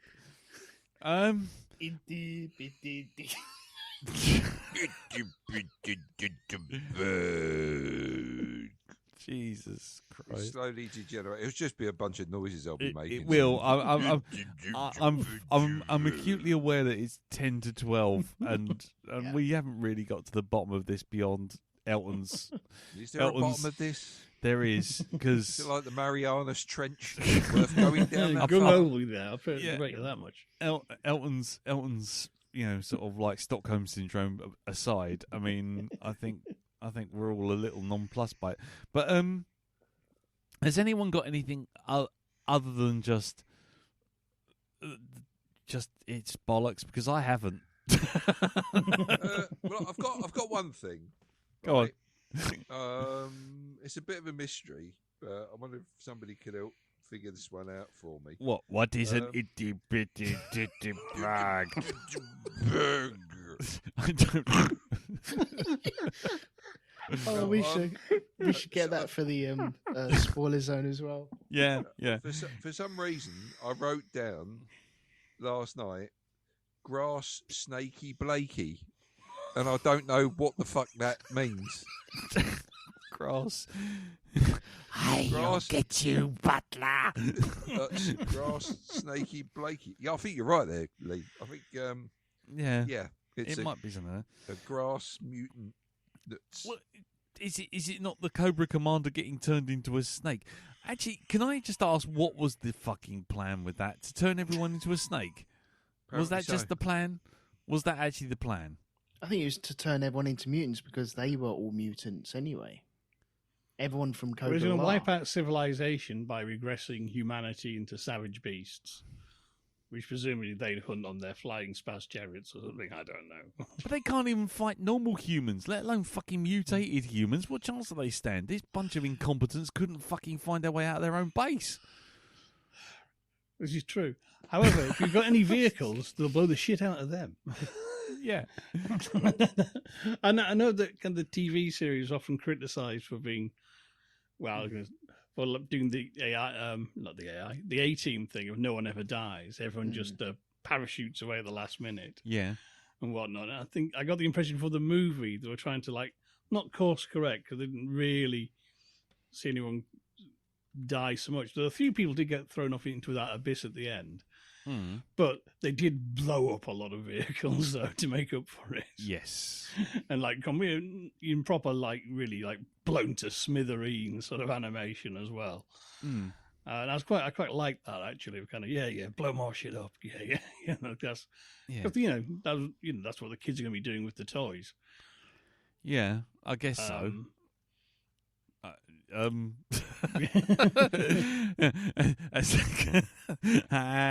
scene.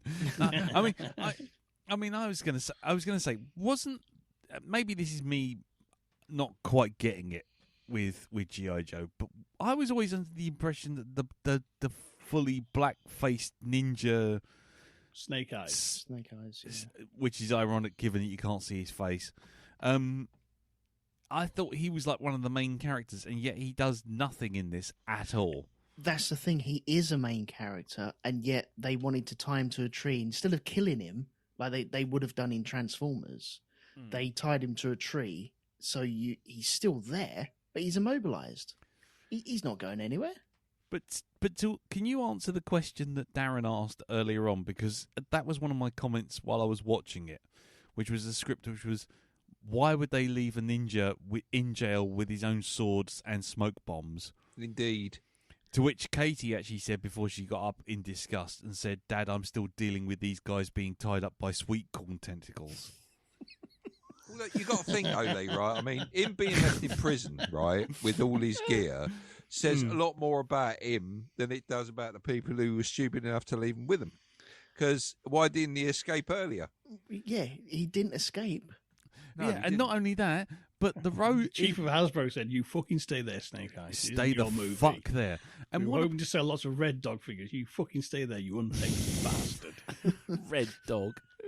And then when it's like, oh, we're gonna have to escape, they try to escape, and as they try to escape, Roadblock or fucking Road Filler or Land Rover or whatever his name is, Felicia Beacon. Felicia Beacon, Roadblock.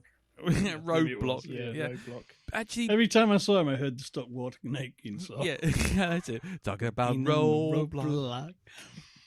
Whoa, whoa, whoa, whoa, Roadblock. Anyway, but he literally snaps off one of the jail cell bars Yes, he does. Yeah. and then beats someone to death with it.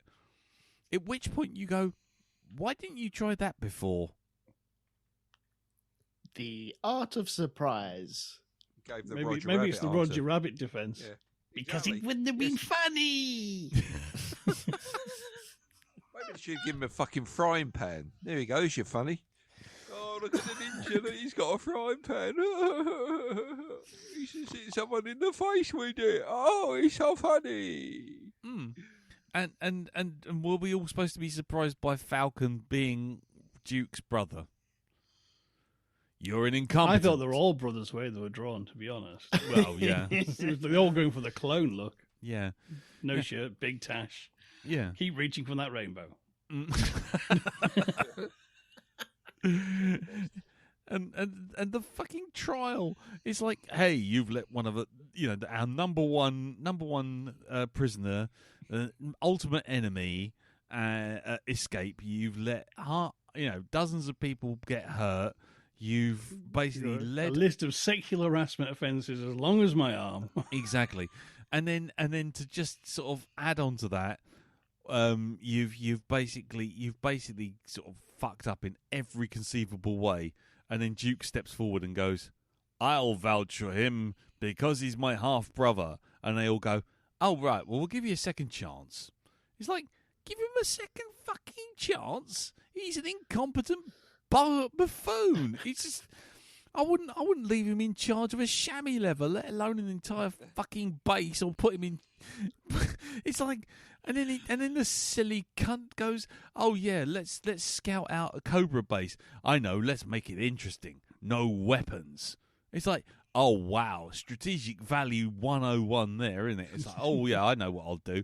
Let's make it interesting and go in without weapons. And then not only that, but competent Sergeant Slaughter, not real sergeant, goes, "Yeah, I like a challenge. Let's Yep, do that." It's like, He did. And he you went, fucking what? Can you put all your weapons in this bag? Even cobras need air conditioning. Exactly. Why do Yeah, cobras let's need... talk about that, shall we? Let's talk about that air conditioning, right? Okay. What it The was, it wasn't reptiles. air conditioned. Air conditioned. It was an airtight seal over a hole in the fucking wall. That's what it was. Fucking air conditioning. You're not conditioning any air, are you? With a ladder leading up to it as well. Just fuck's sake. Same Just architect as the screaming. Death Star, really, isn't it? And it's a secret entrance. How do you know it's a secret entrance? Because it got it fucking written above it. Look, No, he was an ex-Cobra, so he knew the layout. Oh yeah, because if you left Cobra, the first thing they wouldn't do was change all the lock codes, would they? Yeah, exactly. I mean, really. No, they probably wouldn't actually, because I mean, both Cobra and G.I. Joe are completely fly-by-night operations. Let's be honest. Yeah. I mean, I'll say one thing for Cobra though: at least everyone's in uniform. G.I. Joe every day is dressed down Friday, apparently. Yeah, so. it's Magnum Day today. Chuckles, you're up. Oh, and can we talk about Jinx? Jinx, the lady who gets her ass handed to her in training in first 2 minutes, and then it's like, ah, yes, but if I'm blind, I can beat you. Well, close your fucking eyes then. I mean, must you got- make this over dramatic movement of putting on a blindfold. Yeah. This I got out of this bag. See, you can just drop that in anywhere. It just makes everything sound better, doesn't it?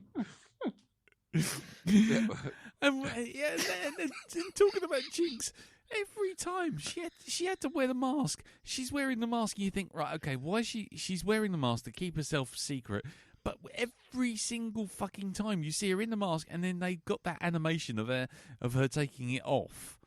Mhm. And waving her hair backwards and forwards. People And- walking into a room going, all right, Jinx, what the fuck? How the fuck I've do you got know? a mask. How can you tell? Because you're in red and you're taking the fucking mask off and saying, "Hi, I'm Jinx." You got your Every name written time. across the front of your fucking t-shirt as well. There you go. Right there. on the mittens, running up your arm. she's sort of like, oh, I can only fight if I've got nothing, got my eyes closed, and it's like, oh, got my eyes covered, and you're like, right, so why have you got a viewing panel in your fucking mask? Wouldn't it be better just to have your mask on back to front? No, I'll say it again, Elton. You've still got the Joker to play. Okay, you've still got the Joker. You're still good. I think it might be time to play it. Listen to Tony. You're still good. You can, Super Smashing Lovely. You can still use the Joker if you want to. Okay, it's all to play for. Yeah. Aye. Let's play that So, now. what Yes. you want to play? You want to play the Joker? Let's play the Joker now. You're going to win the. You've got the snowplow to play for. But I live in Dubai, Jim.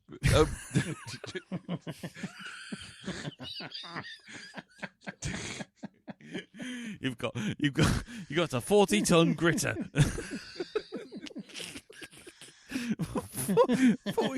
40 ton. I'm currently living in California. I can't drive, Jim. Fuck it.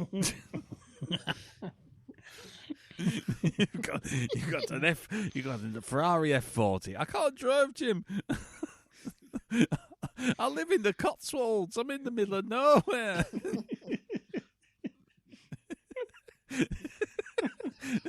My local area's got speed bumps everywhere. I can only go 5 miles an hour.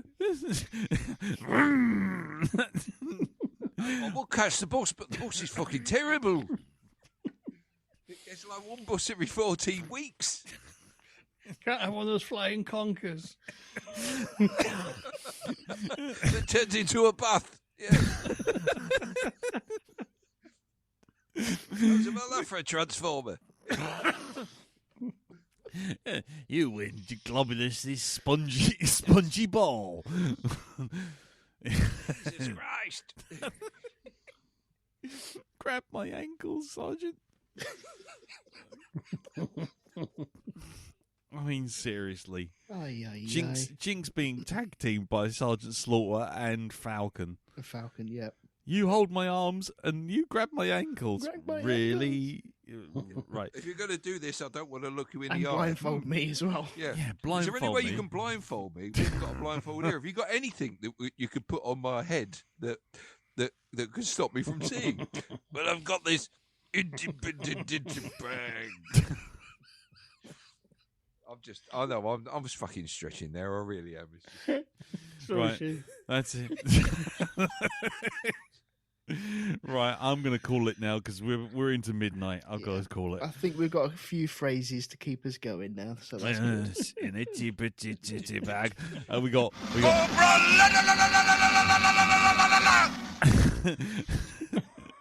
And I'll grab my ankles, Falcon. You never mind my skinny legs. You just let me have it. Oh God. Oh, what fun. There is a quote actually on IMDb that just says, "Want me to kiss it and make it better?" Oh, that's after he slaps her, yeah. Yeah, I don't know. Yeah. Who ever heard of being shot down by a salad? Yep. Quality. This That is was, wasn't that Big Log? I nearly said Big Job. big log. Big log. No, it was Big Job. It was Big Job. Yep. Anyway, gentlemen, can I just say thank you for letting me do this? Thank you all right, mate. so much. No, thank you. Sorry, so I think that's a typo on the script. Sorry. Oh, okay. No, but it's been one of my grenades to pull the pin on this one, and I've been wanting to do this for a long time, and it just felt like the right time. So, Yes. thank you. You're welcome. Right. Don't Oh, encourage him, Lee. Okay. Okay. Once the worm reaches the top of this pole, the pods will ripen. That's all. my I'm- ankles. Grab my ankles. Once the worm enters. Oh no! Oh, sorry. Once it reaches the top of this pole, Let me get out of my bath first. And Then- now the then watch the will say worm. 2:15, and we shall have Tunnock's tea cakes for lunch. yes, Then the world will fall to pieces as we watch Des O'Connor attempt to jump 15 buses on an electric scooter. I used to be a man. shut up. Yes, indeed. So there you go. Change the channel. I used to be a man. Yeah, I know. I mean, that's a euphemism in and of itself, isn't it? Yeah. Yeah. Cobra Commander's definitely sort of hiding something there. But anyway. Well, Be a man. he did. He used to be a man. Just 7 I days. remember many years ago I used to be a man. Used to be a man. Anyway, right. I think we'll leave it there. Okay. Take a good look at your irresponsibility that has caused us because you deserted your post. An enemy force was able to penetrate our security, free Serpentor, injure 3 good men. You're confined to quarters until we get to court martial. Get him out of my sight. He's my brother. All right, we'll let him in. Fucking hell. Fire. Well, this has been a great rehearsal. Are you ready to record this now? Yeah. I was going to say I haven't pressed go yet. Anyway, right. So anyway, we'll just leave it to Morgan Freeman. No, sorry. Let's not do that again. I think I'm already going to get sued for that. Anyway, so we'll leave it there. But what did you guys out there think of G.I. Joe? Or the itty bitty ditty Squitty bag. Squitty litty mini song bag. Squitty bag. For holding all your would-be's. You'll be praying like Aretha Franklin. Quite frankly. Itty bitty Aretha Franklin bag. Anyway, I like itty bitty squitty litty bag. Wood beers. right. Well, I think actually that's a good phrase for the end of the podcast. The itty bitty squitty litty bag. Yes. Let's see how I churn one of those out. Or grab my ankles. Grab my ankles, Falcon. Grab my ankles, Falcon. There you go. We'll leave it there. Yeah, aye. Well, thank you for that, Elton. You're welcome. Yeah. A browser is holding a lot of recorded audio. Okay, yeah, no shit. So, Darren, Yes. it's your pick. Tell us what we're watching next week. It certainly is. Well, we're going to be taking a little bit of a diversion away from animation back into the real world of real people, and things that kind of make sense. Mm-hmm. This is a film that came out very, very recently. I think it was, let's see, October 2023. Right. So I thought we were going to see it on the cinema, but it's actually turned up on Amazon Prime by the looks of it. And it is a movie called American Fiction. Ooh. Okay. So we're going from the lowest of the lowbrow to the highest of the highbrow. Well, it's a parody. I'll say that. I mean, it's got people who are highbrow in it, who are. Well, let's just say, comparatively speaking, this is like going up in one of those elevators to the certainly top is. of a skyscraper, isn't it? Yep, Right. it is. Yep. That's Okay. right. Yep. Well, there you go. So, American Fiction American Fiction. with Jeffrey, what's his name? I can't remember his surname. Played Felix Leiter in the last few Bonds. Jeffrey Wright. Jeffrey Wright. That's it. That's the geezer. Yeah.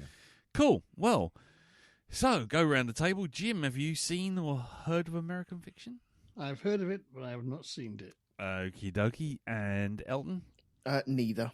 Okay. I've heard lots of good reviews, but I have not seen it. So there you go. So we will be going back to sensible land of sorts for American Fiction, which is on Amazon. Anyway, so we'll leave it there. Jim, do you want to tell us over in Pimp's Corner what's going on at Hypnagoria? Yes, we just released our Commentary Club episode for St. Patrick's Day, an Irish science fiction comedy called Apocalypse Clown. Yep.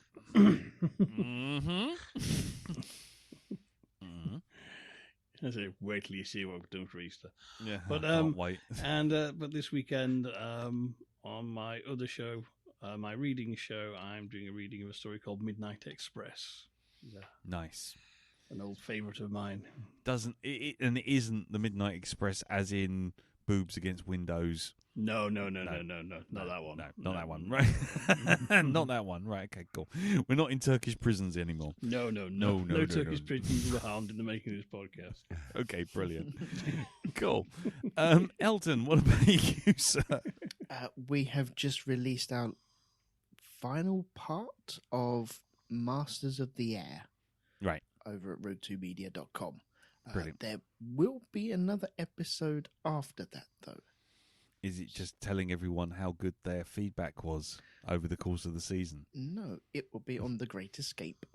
Ah, right. Cool. Excellent. Okie dokie. And that's over at rogue2media.com. Certainly is.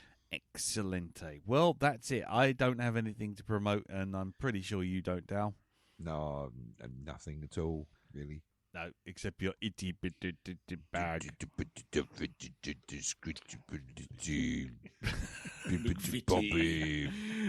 McVitie's chocolate bobbin bag. You better be the vo bag. I want a sexual bag. Anyway, TikTok to the heart. TikTok be up. Stop. Anyway, right. I think that's it. We'll wrap it up there. Thank you so much for listening. Thank you, Jim. Thank you, Darren. Thank you, Elton. Not a problem. And thank you, Morgan Freeman. And thank you, everyone who's involved in Barbie not suing us. So, until next time, if there is a next time, we'll see you all for American Fiction. Until then, take care. Tatty bye. Bye-bye. Bye-bye. Now you know. And knowing is half the battle. What do you mean they can't pay?